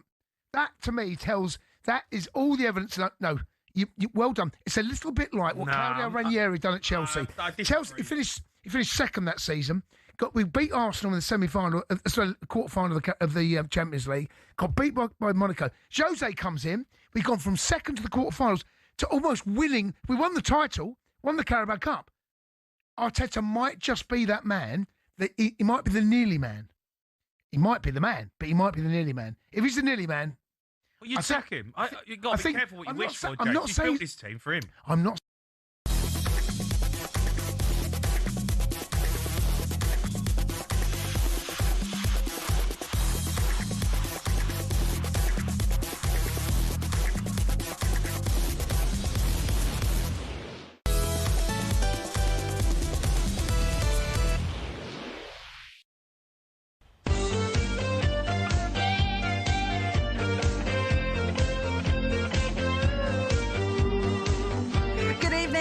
Final word. Thank you very much for joining Alan Pardew and me, Natalie Sawyer, here on talkSPORT. We're going to be soon hearing from the Arsenal boss Mikel Arteta, as well as the Spurs interim manager Igor Tudor, after the North London derby, which saw Arsenal win 4-1 at Tottenham. But we are, of course, also taking your calls, your messages as well, because this is a show aimed at you. It's all for you. And as Ryan, who messaged in, has said, as a Spurs fan, I am seriously worried. I can't actually see where our next points come from. He says, thankfully, West Ham and Forest are struggling for points too. Could you see Tottenham going down? No. No? You still think there's enough about them? No, I just can't see them going down because the more I look at it, the more I think it's between West Ham and Nottingham Forest, unfortunately. Two massive clubs. Somewhere along that line, there's going to be a break, I think. Do you not think there's a bit more of a, I don't know, at this present moment, a bit more of a fight about West Ham? Do you not see it in their players? Today against... Yeah, but Nottingham Forest got a new manager. I Yeah. thought, I didn't see a lot of the game today, but obviously they've come close to a great result. They only conceded in the last minute against Liverpool. I think when I look at West Ham, there's definitely game on. Whereas like 5 weeks ago, it wasn't game on. It really was like, wow, this is going to be a difficult run-in. But when you look at their fixtures, I think any West Ham fan would openly admit they're still right in it. And Nottingham Forest obviously too. So let's see all that pans out. West Ham got a checkered history of fighting relegation. That is very true. I have to say, I was at the West Ham Forest game for talkSPORT when obviously West Ham had gone ahead quite early on in that, and then Forest turned it around in the second half. And at that point, it felt as though they cannot win. They need, at that point, they'd won 3 games all season. And you thought they're never going to win at least 3 more games. And yet they have now got themselves to 6 wins in the league. So there has been a turnaround in fortunes. When you look at, historically, if you look at the Premier League, at the bottom of the division, to get out of it, you need one of your offensive players to really come to life. Tevez springs to mind at West Ham, and at the moment they've got Somerville, right? Yes. Who's just come like through in a rich vein of form, and that's massively important to have an offensive player rich in a rich vein of form. Nottingham Forest haven't got that at the moment, so that's the advantage they have slightly. Well, let's speak to Julian, who's a Spurs fan, who's rung us up this evening. How are you doing, Julian? Hi, Natalie. Hi, Alan. How are you doing? You well? Yeah, good. Very, very well. Come on, then, give us your assessment of today's game.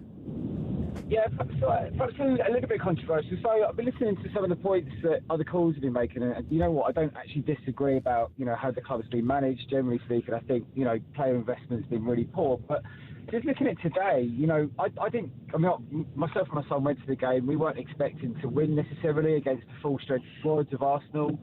But I think, refereeing decisions were really poor today. Mawani's second goal, I'm in the North Stand. I couldn't really see it. I watched it on the train on the way back. Really poor decision there. Changes the game. And you know what? I take on board what you're saying, Alan, about, what Arteta's done from a cultural perspective. But let's be honest, he hasn't split the atom, has he? I mean, all he's done is he's copied what Pep's done. And, they've gone out, they've spent some money. But, you're looking at the squad today. We've got 12 players, 12 really good players. You put Kudus on, you put Kulusevski on, you put Maddison on. Maybe not Romero, he's probably not the right game for him in his hot temper. But, you put any of those players on. But the problem you're having a little bit is that the culture of the club is you can't get those players on the pitch. Because something is falling down on that sports science side. There's no doubt about that, because you just can't carry that many injuries. This is exactly the point. I mean, this is what I don't think. This is where I think that we're sort of lacking the spotlight a little bit in a way, because we've looked at Thomas Frank, and I think his reign at the end was untenable. We've looked at Daniel Levy, who's probably built one of the best commercial infrastructures in modern football, and got rid of him. We've then, put the focus now on Vinay, who's obviously the new chairman, Peter Charrington. I've never seen the guy, so don't even know what he looks like. But actually, you've got, apparently I heard that we're looking at the training pitches at Anfield now to see if they're too hard, if there's something that's going on there. There's clearly an issue. You don't have players losing 1,000+ days. Sky Sports was saying that it's 1,000+ days that we've lost to player injuries. It's way ahead of any other club. Yeah. That's not normal. Alan, you've worked in the industry, you know this, and Natalie, from Sky Sports days, you see when players are injured, this is not normal for them to be out of the, to be sidelined for such a long time. But I think, look, I'll be honest with you, like Arsenal today, we're very, very nervy. I think credit to Gyökeres, his first goal was outstanding. But I think they got a little bit lucky with us at times. I know that's probably going to rub some of the Arsenal fans the wrong way. This is not, a Spurs fan that's sort of, taking a sort of a sour approach to it all. But I mean, I look at it, City this weekend we're looking outstanding. I think fair play to Arsenal. They've done a great thing, but they've got a long way to go. Yeah. I don't think we're in the relegation. The R word comes out for us a lot at the moment. Clearly, we're in and amongst it. We absolutely need to find some form. I think if we don't, we're in trouble, because you're right. You look at West Ham. They're a side that don't look like they're playing. Let me just give you, because I can see you're sort of going down a positive line, and I'm going to stay on that theme for you, right? Because I always say this, forget about the points for a minute, look at the goal difference. And the goal difference that you have is -4. Nottingham Forest is -14. West Ham is -17. Burnley is, and that's a real indication that you're not going to go down. Even just by looking at that column tells me that you got enough in the locker, and that's without a new manager bounce, which I think you might get going forward in the second, third, fourth game. I think you're slightly askew though about the refereeing today. I don't think that challenge. I think that challenge was a foul. I don't think the referee really played a part today. I think the bottom line was that you were good. You matched them for 60 minutes, 55 minutes, but then I'm afraid. Julian, they overpowered them and we lost them. Yes, time is running out. Good call though, Julian, and thank you very much. But it's not very rare to get a Spurs fan on our show being positive. He was, you could sense he was trying to throw some positivity at it, and I think that's very important for the running. The only thing I'll say about that Kolo Muani second goal that was disallowed, I know we've got to get a break in. I hear you. I get it's a foul. I get that, but Gabriel goes down very easily. He makes the most of that. Yeah, of course he does. But I think any professional footballer would in that situation, because as you're about to jump, he's giving you a little push. But it wasn't enough. That push, I don't think was enough, really. But that's my viewpoint on it. And we're going to move on from that, Alan. We'll move on for it. We're not going to fall out over it. I shall eat some chocolate and calm down. Well, you bring in the treats, don't you? So we're lucky, I must say. Anyway, look, we are going to focus on other days' results, I promise you. And we would love to hear from Crystal Palace fans. Why not have a chat with your old gaffer about your current gaffer? 03 717 22 33 44. That's the number you can call us on, as we want to hear from you next on The Final Word on talkSPORT.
Just unbelievable how things have changed so dramatically just from like a 190-minute game where Arsenal really... but it's not 190-minute game, though. No, it's not. It's been a few weeks now. No, you're right. But if Arsenal win that 2-0 compared to drawing it 2-2, the narrative is so different. The point, it's so... We're talking about now, you said it last night, championship rounds. We are there. We're approaching that time now.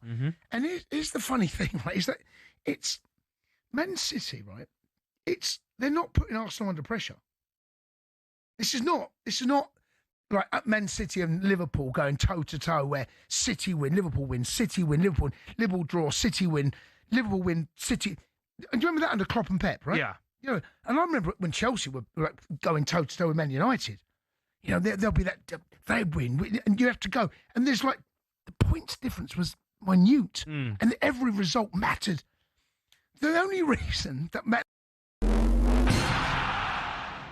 Formula One. It's a sport often seen as insular and elitist, but it's seen a meteoric rise under its owners Liberty Media, not only in popularity and viewership, but in the ability to almost print money. From greater access to more races, here's how it happened. For decades, Formula One was owned and run by one man, Bernie Ecclestone. He was old school, someone who thought the sport itself was enough, and there was no need for all this modern marketing and social media nonsense. But in 2016, Ecclestone agreed to sell his baby to American group Liberty Media. It cost Liberty Media $4.4 billion, and they quickly got to work. We got an F1 app almost immediately, and teams were allowed to show us more from behind the scenes. One of Liberty's most important deals was with Netflix, which in 2019 brought us Drive to Survive. The effect? An almost 70% rise in viewership for races in the US alone. It's massively benefited Formula One online too, with a rise from 7.8 million followers across its social media platforms in 2016 to around 50 million today. New eyes are on the sport too, with F1's own subscription TV channel, which people can watch anywhere in the world. But the main market they've tapped into is the US. There's now 3 races there a year, in Texas, Miami and Las Vegas, and an American-branded team, Cadillac, getting involved in the sport too. More races seems to be the direction of travel. A street circuit in Madrid's being welcomed onto the calendar, while conversations around a Grand Prix in Africa have ramped up in the last few years. More big events could be in the offing too, after the massive F1 75 season launch event in London in 2025. 7.5 million people tuned in to watch it live across their social media channels, and that doesn't include the viewing figures for where it was broadcast on TV in certain countries. It seems Liberty will do whatever they can to grow the F1 brand. Their efforts have been worthwhile too, with Forbes valuing the sport at $17.1 billion back in 2023, almost 4 times more than what they bought it for in 2016. Not bad, considering it's seen as a sport where people just drive around in circles.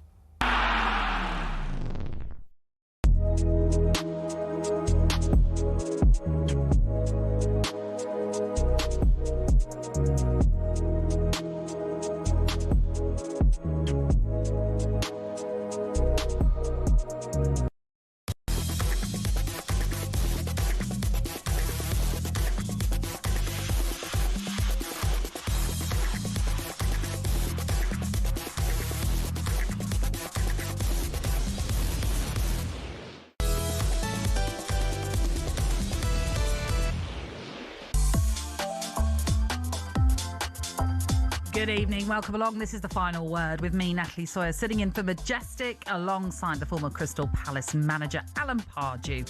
We are the only place on national radio taking your football calls, so keep them coming into us. And we have heard from Arsenal fans. We've heard from Tottenham supporters. The floor is open to everyone, of course. 03 717 22 3344.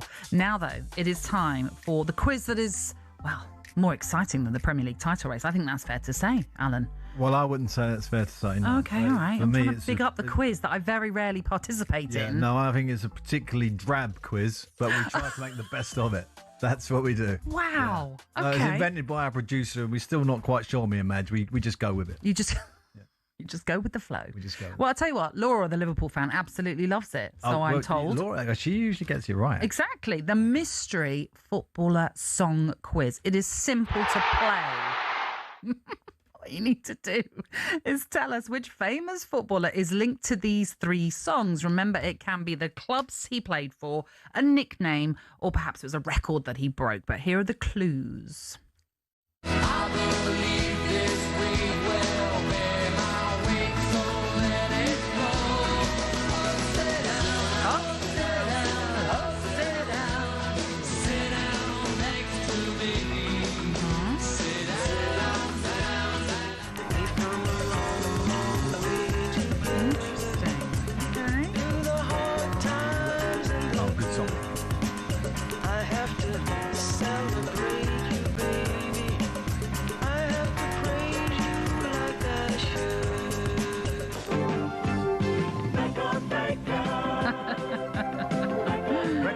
Breakers.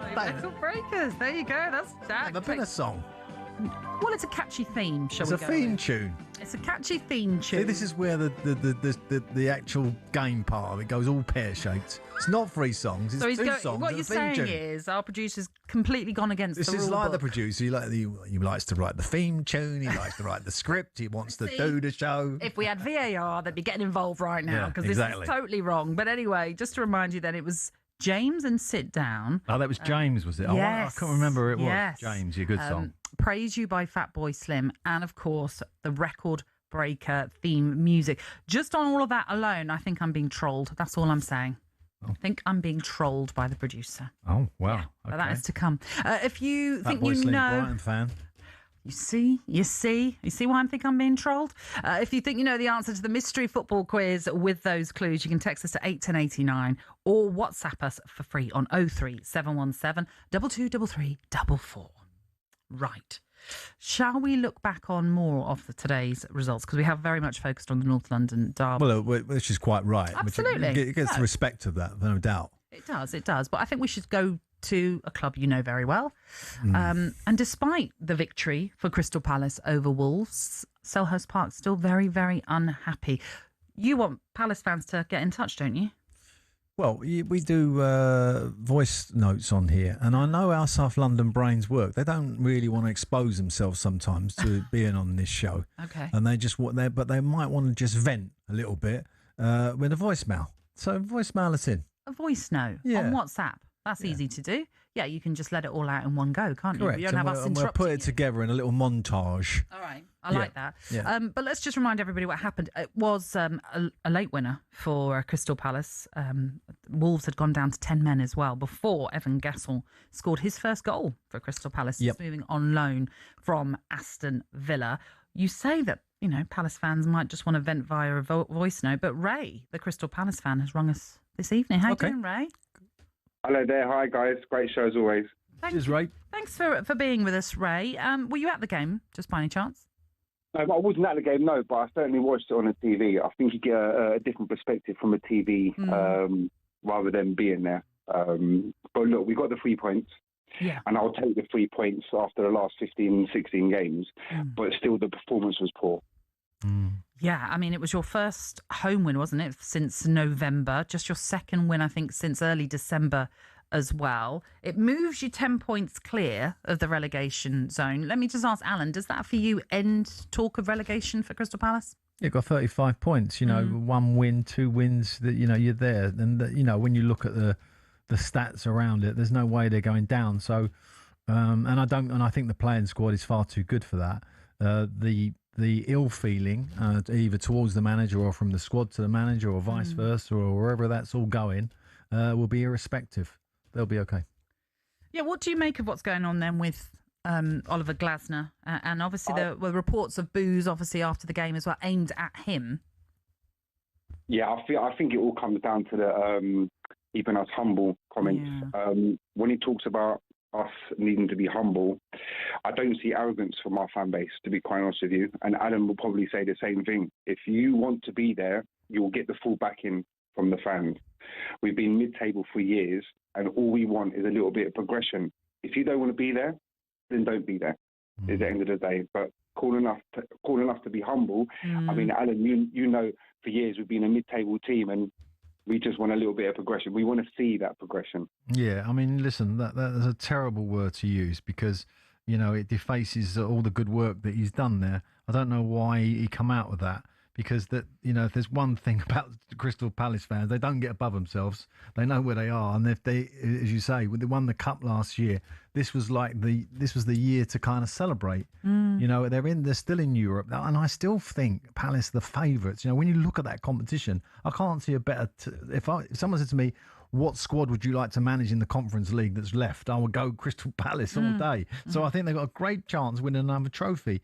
So his comments and his reactions to some of the performances have been disappointing in my view, and he's stained his time there, and he needs to be very, very careful now over the next few days, few weeks, because he's got to win now, and maybe that will settle him down, settle his mind down a little bit. I'm talking about the manager here. Yeah. And try and get a few of the fans back on side. They certainly were angry today. They certainly were. And there was a banner that was unveiled at the Holmesdale Road end where it said, opportunities missed, board inept, fans disrespected, Glasner finished. And do you know what? That's the saddest thing, isn't it? When you consider, obviously, what, as you said, this season could have been one about celebrations and that incredible FA Cup win that's got them into Europe for the first time. Yet, even from the summer, it started to sour because Glasner was unhappy with the transfer activity or lack of transfer activity. He has obviously recently spoken about the fans being to remember where they come from. He says, I think a few who are so critical in this situation are not humble anymore.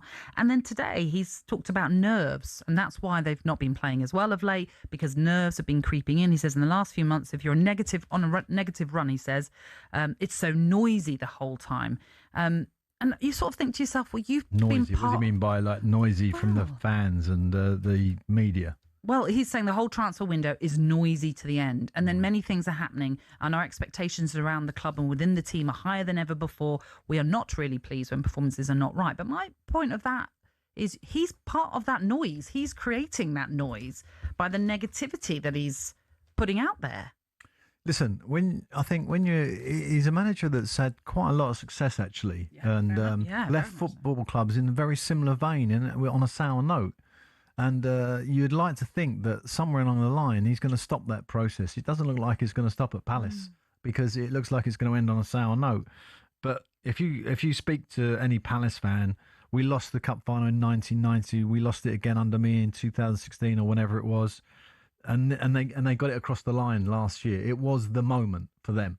A lot of Crystal Palace fans never thought they would live long enough to see him win the cup. Yeah. He couldn't have got himself in a better position with Crystal Palace fans to sort of wind on to today where we are. And what he's doing, unfortunately, is he's obviously frustrated, and all managers get frustrated.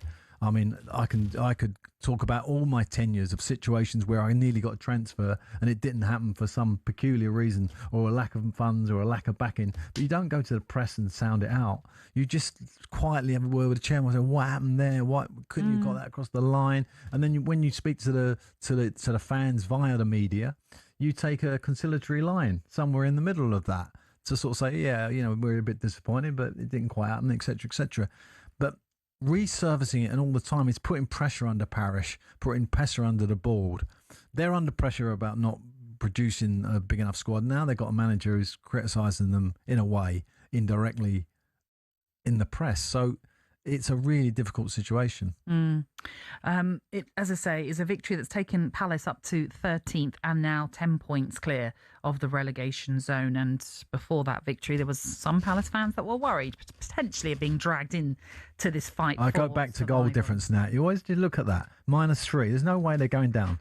And it's always an indication that, even though you got 35 points, that's telling you something, that your scoring and your defending is pretty even. So, it's a good indication. If you start conceding a load more than you're scoring, you're in big trouble. Yeah. So they're fine. Sunderland are fine. Brighton, I think, are fine. Leeds might be in slight trouble, and Spurs, just because of the size of the club and the way it is, could get themselves in problems if the real pressure kicked in. But you'd like to think this new manager bounce when it happens. It didn't happen today. It happened for a little period of the game. If it happens in a result somewhere, then we'll see them get out of it. Well, Crystal Palace are next in action against Bosnia-Herzegovina side Zrinski Mostar. That's on Thursday. It's the second leg of their Conference League playoff. That's what I'm talking about, the Conference League. Who is that club? I mean, no disrespect to Bosnia, etc., etc. But when you look at that Conference League, they're not in that. When you look at the parity of money paid to players, i.e., salaries and transfer monies, Crystal Palace are by way the favourites by some distance. So it's another trophy. He could win. Literally, if he keeps his mouth shut, he could win 3 trophies at Crystal Palace. That really would. I mean, he's won 2. Win 3. He doesn't want to keep his mouth shut, though. That's the problem. It feels, unfortunately. Well, he's not doing himself any. He's doing himself major harm. He's out of contract in the summer. Okay, Palace, it don't look like it's going to happen there.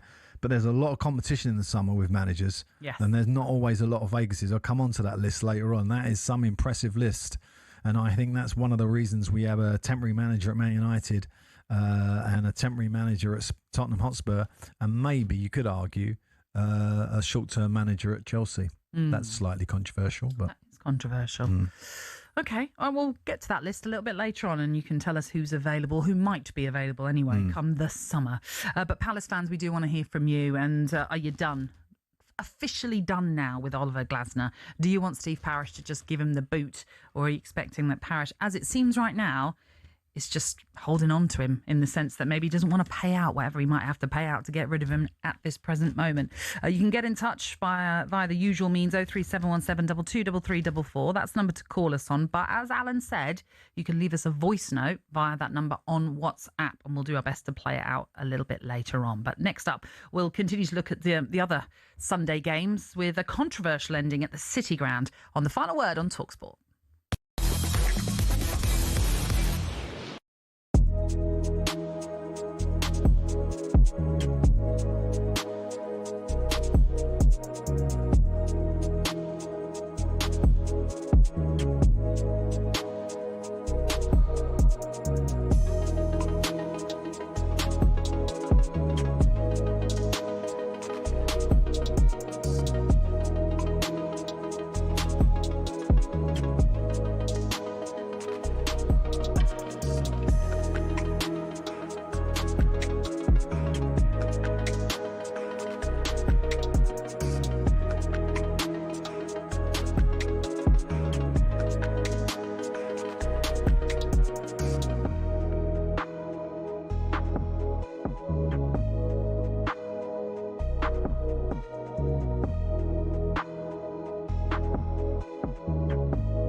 I've got to talk about Celtic.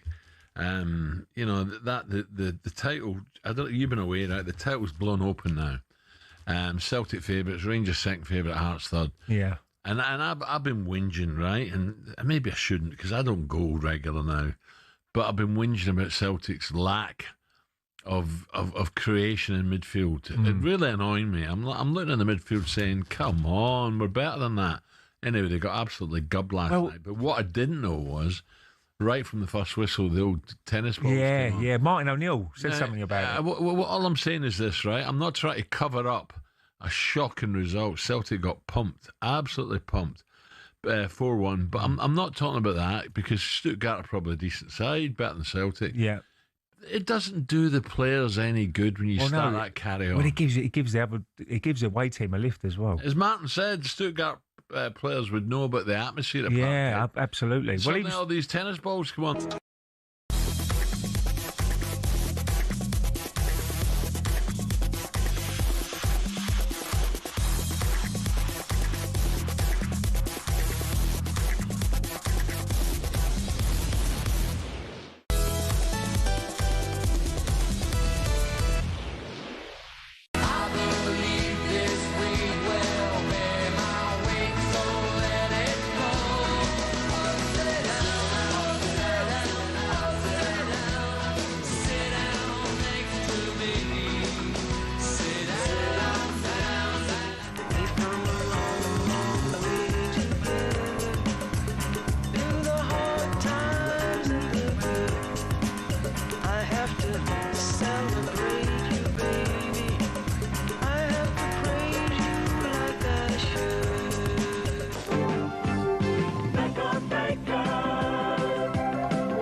Those are the song clues then for our mystery football quiz. You can text us to 81089 or WhatsApp us for free on 03717 223344 on who you think those songs might represent as a footballer. And if that's not a clue, or any of those don't really help you, although I have to say I think a few people are getting the answer already right, if you know who I support, then you'll know that this is potentially trolling me at the same time after yesterday's result, which we'll skip over. Before we get back to the phone lines, let's now hear from the managers involved in that North London derby as Arsenal swept aside Spurs 4-1. We're going to hear, first of all, from a very delighted Mikel Arteta. I think you have to be context to the situation as well, and this is the beauty of football. You go to Wolves, you drop 2 points in the last kick of the match, and watching it back, there is no understanding whatsoever, especially from my perspective, how the hell that happened. And then it feels like the end of the world, you know, like how we've done that, and you are so frustrated and angry and upset. But then you have another opportunity, and that's the beauty of it, in a really difficult stadium against our rivals, and understanding how much it means to us in the league, but to all our supporters as well. Well, you showed me that on Tuesday we need to start work hard, but hard and seriously, and change the habits, you know, and trying to resolve the individual problems, because now in this moment the team is full of the problems. That's very evident, you know, and the only key is work on the training day by day. Be humble, stay down, see what you can do. You need to start run. We need to start run more. We need to be more aggressive. We need to start to win the duels. We need to be more compact. We need to be more for concentration. These are the keys. Working on every day in the training to change bad habits. Okay, change bad habits is what Igor Tudor there just finished off with. But he says they need to be more aggressive, compact. Their concentration has to be better as well. And interesting what Mikel Arteta said there as well, Alan, when he was talked about the Wolves result and having been 2-0 up like they were, and then that was they were paid back to finish that game as at 2-2. When you consider they went ahead in this game at Tottenham, and only 2 minutes later, Spurs got back into the game. There might have been at that moment that thought again of, oh, here we go again, deja vu, because that would have been the third game in a row in the Premier League that they had a team fight back against them. Yeah, and obviously a gift in terms of the way it was handed over to Spurs to equalise. So, yeah, you have to understand as a player and as a coaching staff how those kind of hits happen. You know, and people will underestimate VAR. You know, when you think you've scored a perfectly good goal and then it's chalked off, you know, your reaction to that sometimes can be really poor. Sometimes can be really positive. Sometimes you don't even know what reaction you're going to get as a manager. You're just literally looking around thinking, is that going to spur us on, like that decision going against us, or is it going to, like, you know, knock us back? And I've seen VAR actually play a negative in terms of the decision going against the team, seeing a team really suffer for 10, 15 minutes on the back of a decision like that. So when a goal goes in, of course, it's the same issue. How are you going to react? And I thought Arsenal reacted really well to that. And sometimes, you know, in your coaching program, you will put stuff on for players about, you know, you'd run maybe a video of a past game where your reaction's been poor to a goal or an incident or a sending off, or where the same incident has happened, but you've had a great reaction, and the difference in mindset. So those sort of things are part of a manager's kind of toolkit and I think Arteta is leaning on that there. Actually, what he's sort of saying is we've addressed that a little bit this week. Yes. So he's patting himself on the back.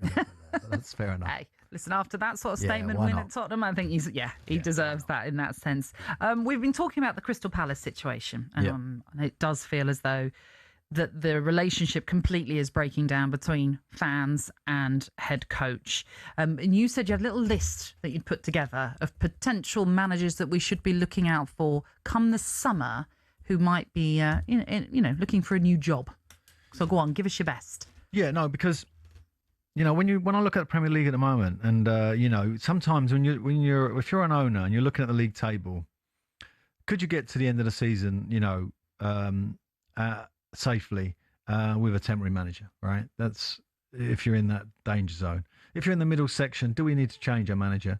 And at the top, if you're not winning trophies, who are we going to bring in who's better than what we got, right? And 9 times out of 10, to do that during the season is very difficult, very expensive.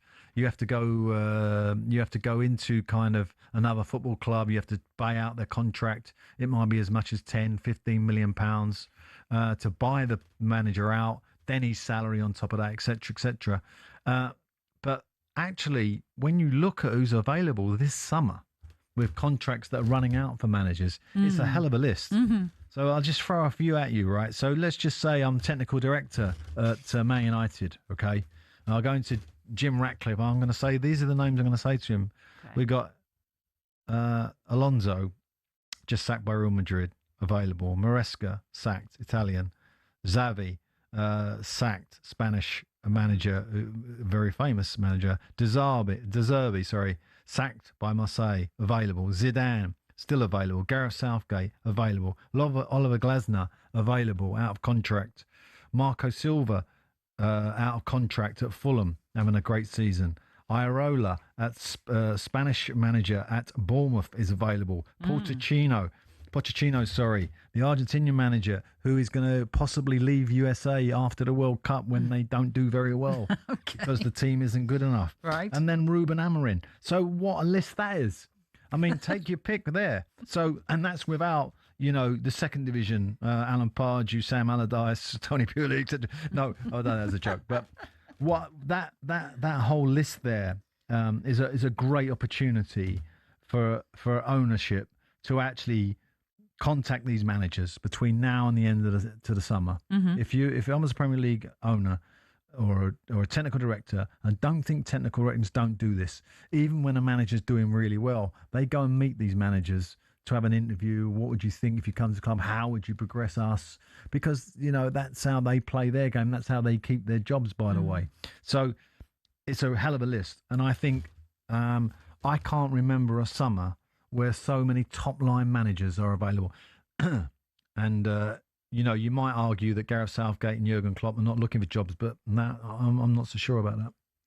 Okay, so of all of those that you've listed, is there a top three that you'd be like, they're a definite cert to get back into the Premier League? Or not even get back into it, could just be... To be honest, into it for the first time. I think culturally, and when I look at the success of the Premier League, I would look at Spanish coaches, the three Spanish coaches that I've mentioned there. Okay. Xabi Alonso would be top of my list. Xavi would be on my list. And Iraola, am I saying that right? Correct. Andoni Iraola. Sorry, I can't say it very well. all right. I apologise. That three, out of those three, that's where I would go. I think they have the culture. I think they understand the Premier League. I think that their temperament is perfect for the Premier League, and of course the success they've had in the past.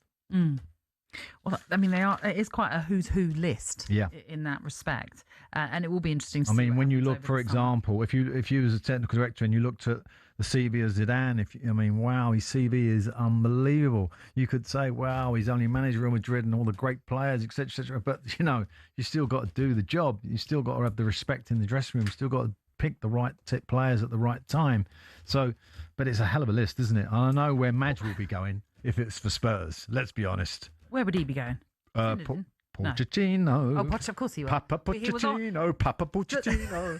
That's exactly where he gets that name from. No, Did he make that up?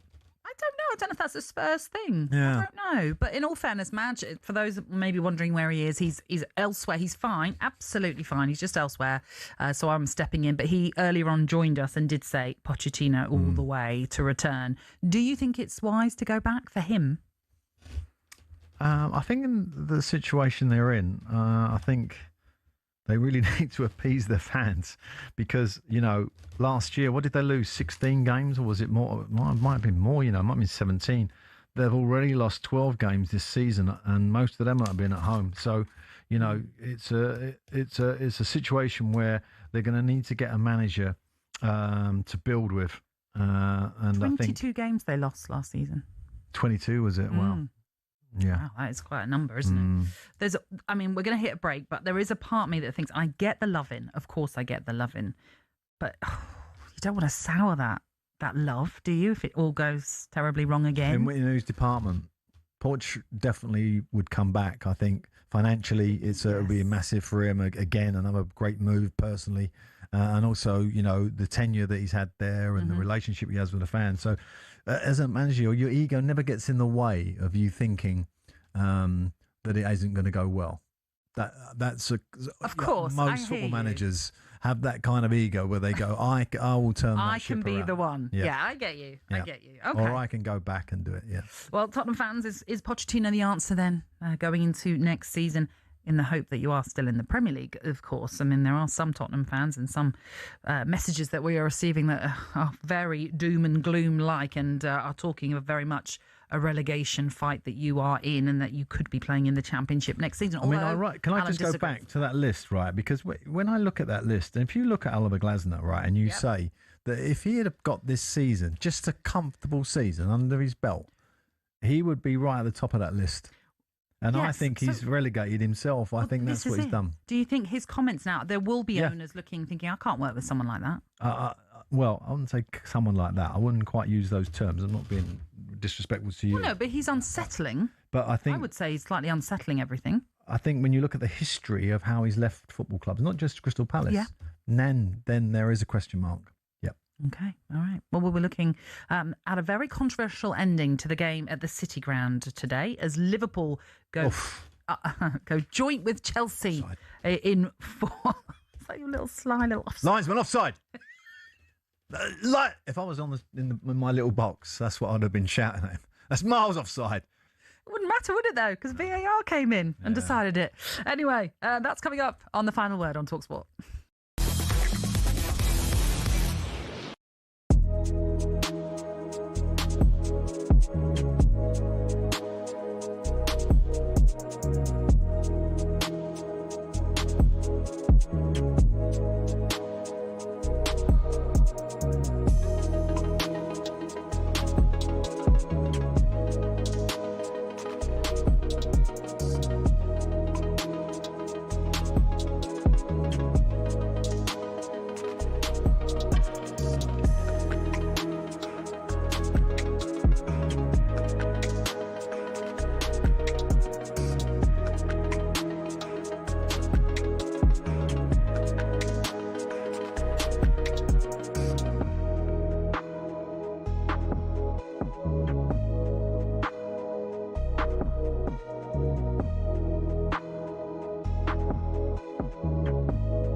Do you doubt that Jermaine can take Moses Atoma into the later rounds? I think he's going to get knocked out. I do. I think I just know. And by the way, saying someone's going to get knocked out is not meant to be disrespectful. I'm not disrespecting Jermaine. I'm looking at the fight, looking at Moses Atoma, looking at what I've seen from Jermaine. And I think that ideally, I don't want to see an early fight. I want to see a good fight. I want to see Jermaine stick it on Moses Atoma. I want to see a good fight. And ultimately, we have an enjoyable evening watching two good fighters put something out. But I think Moses, I don't think he's been in with someone as quick and as fast and at this stage in his career. Going in with Anthony Joshua and Dillian White at their stages in their career is not the same going in with Moses. But on the other side of it, Moses isn't as experienced and as wise as those two fighters. And that's so there's a trade-off. But I think, personally, with due respect to the man sitting next to me, I think he's going to get knocked out by Moses. But there's nothing to suggest that he will get knocked out because he's never been knocked down, never been knocked out. And I'm happy to be wrong. No, but what I'm saying is he's been, absolutely. But I say he had been in at the time with Anthony Joshua. Yeah, he was on a rebuild and a comeback, but that kid can whack, and he's still very, very dangerous. And Jermaine took some flush shots from him. The big question about Anthony at that fight, and it's always been about Anthony, was he gun shy? And there was, he was letting the shots go. There was an allegation at that fight. He was getting himself through that fight. Moses Atoma won't navigate this fight. We'll see. See, that's the difference between skills and just watching it. I made him fight that way. It wasn't.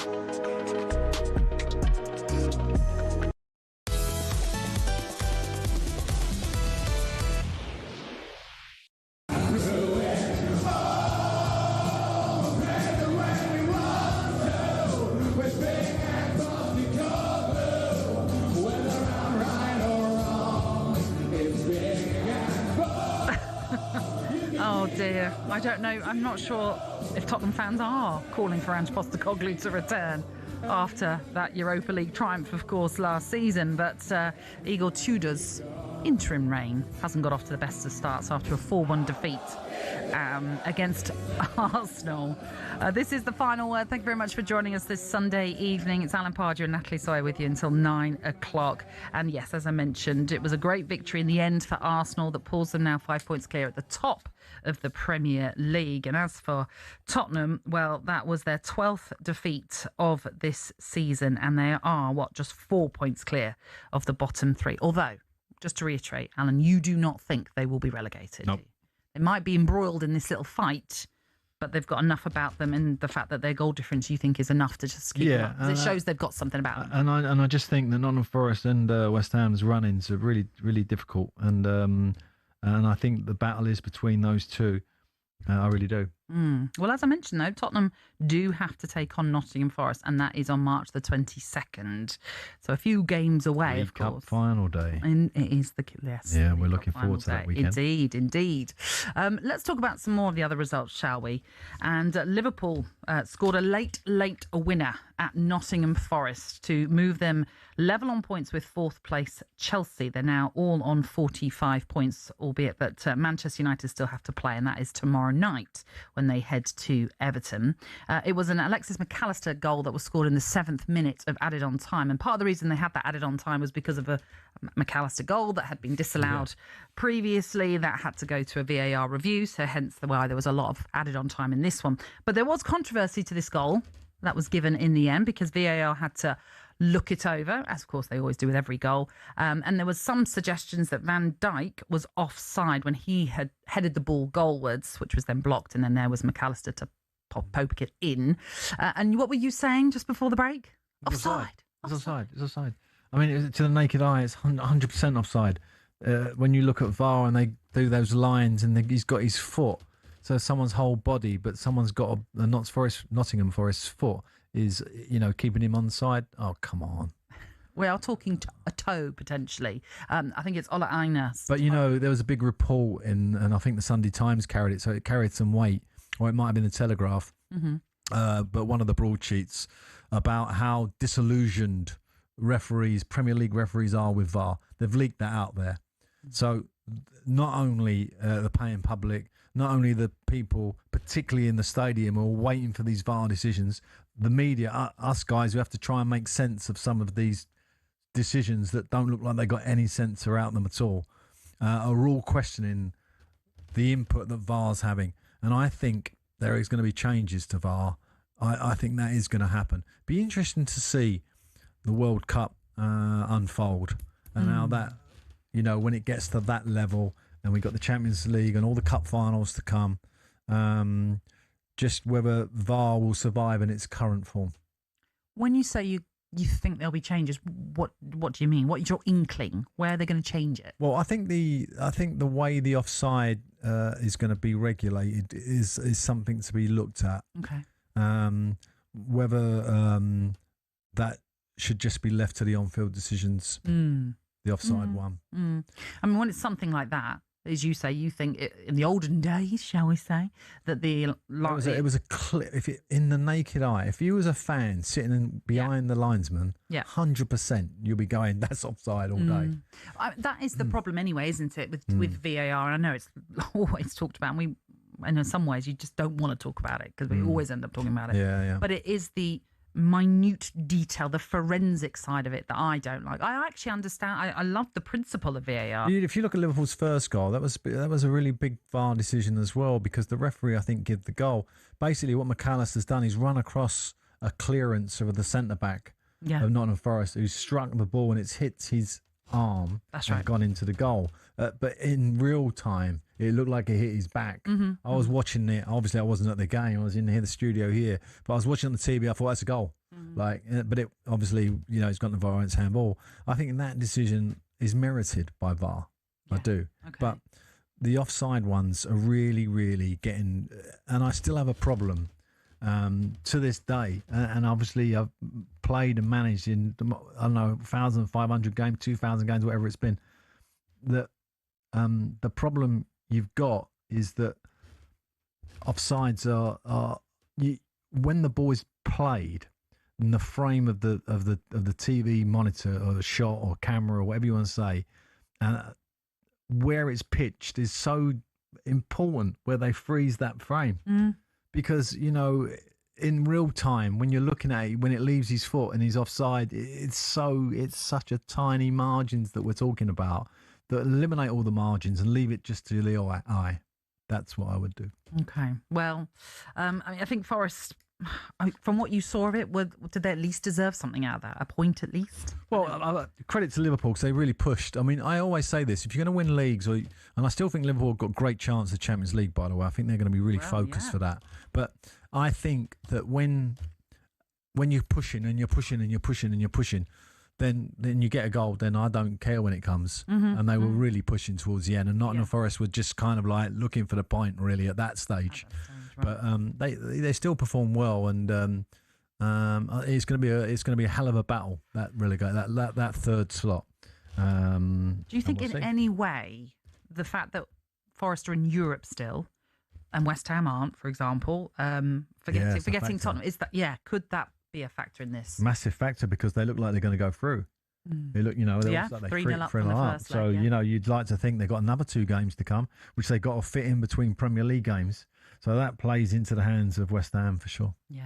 By the way, Forest 3-0 up against Fenerbahce, and the second leg is which was a great result, by the way. Unbelievable result. Yeah. Absolutely. Thursday, 8:00 live here on talkSPORT. You'll be able to hear the second leg of that Europa League playoff. Do we have time to talk? I'm just checking with Ross, or do we want to hit a break? Guys, then go on. Fulham, what a result at the Stadium of Light today. 3-1 they won there. And although you might argue that Sunderland are kind of maybe going through a little bit of a downturn in their form after their incredible start to this season, let's not forget, not many teams go to the Stadium of Light and get maximum points. No, and firstly I want to pat Sunderland on the back, right? And that's not easy for me to do, being an ex-Newcastle fan, manager. They've put a blueprint to how to stay in the Premier League, right? They went for energy, power, pace, right, in their team. And unfortunately, they've just hit the buffers a little bit in terms of trying to reach. I watched them play at Fulham at the start of the year. The energy they had on the pitch was unbelievable. They were everywhere. They were all over, like pressing and causing havoc. And obviously at home, they've been doing that every game. They couldn't quite get to that level today. And of course, then the quality that Fulham have over the last, what they've been a Premier League team, I don't know now, 10 years, is it? Whatever. I can't remember how many years, might be more than that. That they've now, they've got a stability about them. They've got an experience. They've got a technical level above Sunderland. And it was enough today.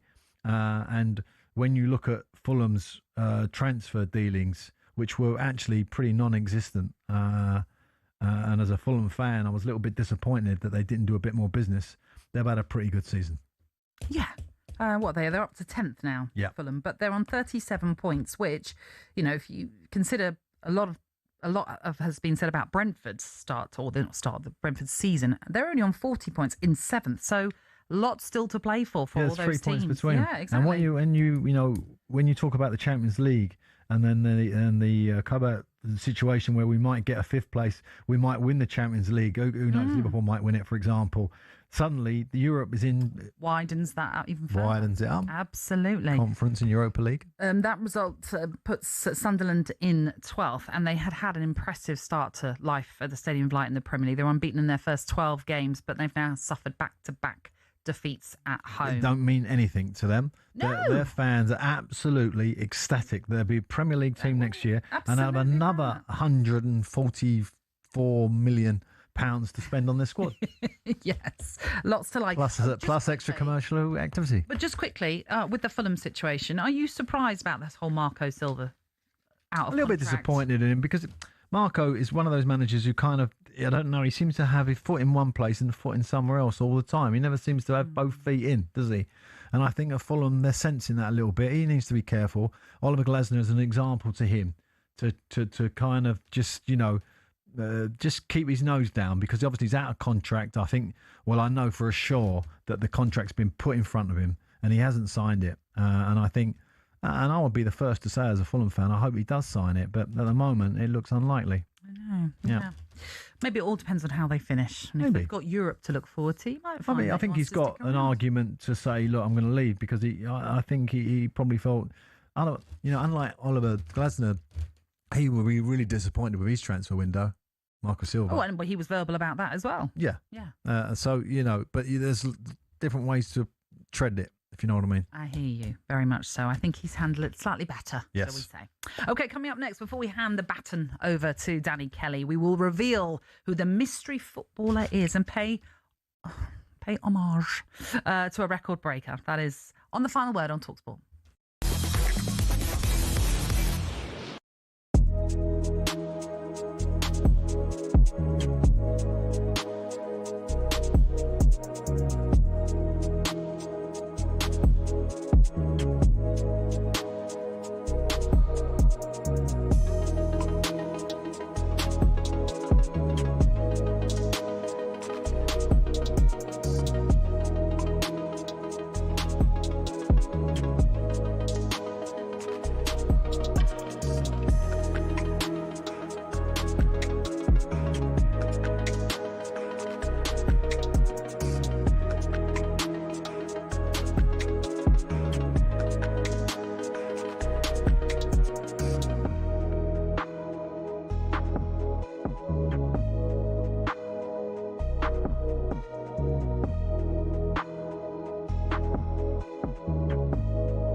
They've changed the manager, which is what the fans wanted. I was at their last home game against Newcastle United, and it just felt like the players were completely on the floor, just didn't have the answers, didn't look interested or committed to the manager's plan. How will it be different under Igor Tudor, and has he had enough time to work with his players, Crook? I'm intrigued by this appointment because obviously one of the main factors is he's proven in the past that he can come into a team in a difficult situation, give them an uplift, put wins on the board, which obviously Spurs need to steer themselves away from relegation danger. But as Southampton found with Ivan Juric last season, who had a similar profile, there's a big difference between doing that in European leagues and coming into the Premier League and doing it. I do think you're right. I think the atmosphere around the stadium will be a lot more positive on Sunday than it has been previously. I think the change of manager, the fact it's not Thomas Frank anymore as much as anything.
This is the final words with Alan Pardew and me, Natalie Sawyer, stepping in for Majestic this evening. And we wanted to know who our mystery footballer was. I have to say, I think this is one of the easier ones. Would you say, Alan? Definitely one of the easier I ones. think yeah. so. Yeah. A lot of you got in touch, and everyone got it right, really, because it all centred on a record breaker in the Premier League, a player that made his 654th appearance yesterday after making his debut over 23 years ago. We're of course talking James Milner. Many of you got it right, as I've mentioned, including the Spurs fans Mark, Ellie, John, Brooke, Gus, Emily also all got in touch, and I'm plenty more of you have done so as well. Brooke even said, James Milner, Tottenham fans on the way home. Very sad, she says. And this one was from Chaz, the Seagulls fan. Too easy, James Milner. And as I mentioned, clearly you were trolling me, Ross, because he picked up that record appearance against my club in what turned out to be a 2-0 win at Brentford for Brighton. But when I mentioned 654 appearances, you were just, I heard you go, ooh, that's pretty incredible. Well, it is incredible. To actually keep himself in the game and play, to actually play 654 games is, some stat, But when I see him, I try to sign him at West Ham. That's how long he's been going. I mean, people don't even remember me as a West Ham manager. So I tried to sign him there in 2006, I think, when he was at Newcastle, because he just had great mentality, great spirit, great energy. And he's always had that, hasn't he? Every game he's played, you can't honestly say that he's kind of tried to cruise through it. He's always put a shift in and always had quality. He's crossing and always on the money. He could play wide. He could be tucked in. He could, central midfield now. He sort of goes out and does a sort of holding role for Brighton or an experienced kind of, let's keep the ball process and see a game's out. So, I mean, as a fellow professional, just doff my cap. Yeah. Well done, magnificent. And he's also, I guess, one of those players as well. I mean, he played 90 minutes yesterday. Came off as a late sub in that game yesterday. But what he, I guess, brings as a professional to a team, because he's not going to play week in, week out 90 minutes. Not now. No, exactly. But it's what he brings off the pitch as well that I imagine is invaluable to Brighton. Well, and you've got someone sitting in the dressing room who's won everything that he's done. If he's going to give you a little bit of knowledge that he's got, as if say, look, you need to do this or you need to do that, you're going to listen, aren't you? Mm-hmm. I mean, it's like having a lieutenant in there or, your Lance Corporal, James Milner. I'm pretty sure, though. I mean, I've never really met James too much on a social level, but I'm guessing he's pretty boring. I can imagine, like, he must eat and drink absolutely perfectly. I can't imagine he's a fish and chip beer man. Well, he definitely doesn't drink. I don't know about his food scenario. Intake. No, Yes. I'm pretty sure it'll be spot on. Nuts and honey and all sorts of posh stuff that you probably eat, Nat, do you? That sort of stuff. Avocado. Because I look like an athlete. Yeah, I know what you mean though. Because what is he? 36 now, I think he is.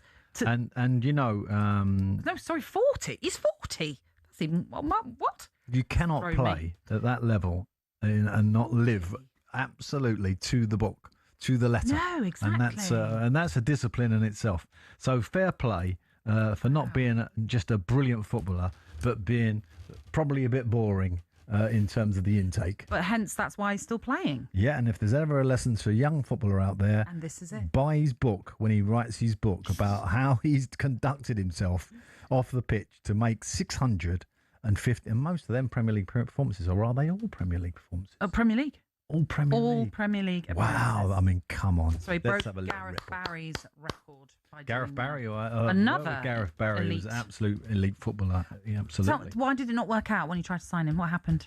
How far did you get down the line? Can you say? Or Well, because it's a good story actually, but the reason was the change of ownership of our football club was changing from Terry Brown, who was my chairman, to a new owner, which we wasn't sure who that was at the time, but it looked like being Jokoban, the agent. It looked like being him. Kia Drapchin? Yes. Oh, really? Okay. And of course, that's what the year we brought Tevez and Mascherano. Yes. So I wanted Milner, and I got Tevez and Mascherano, which you would think would be quite good, but it didn't really turn out that way for me. No. For a number of reasons. One being Tevez was a fat bloke and couldn't run.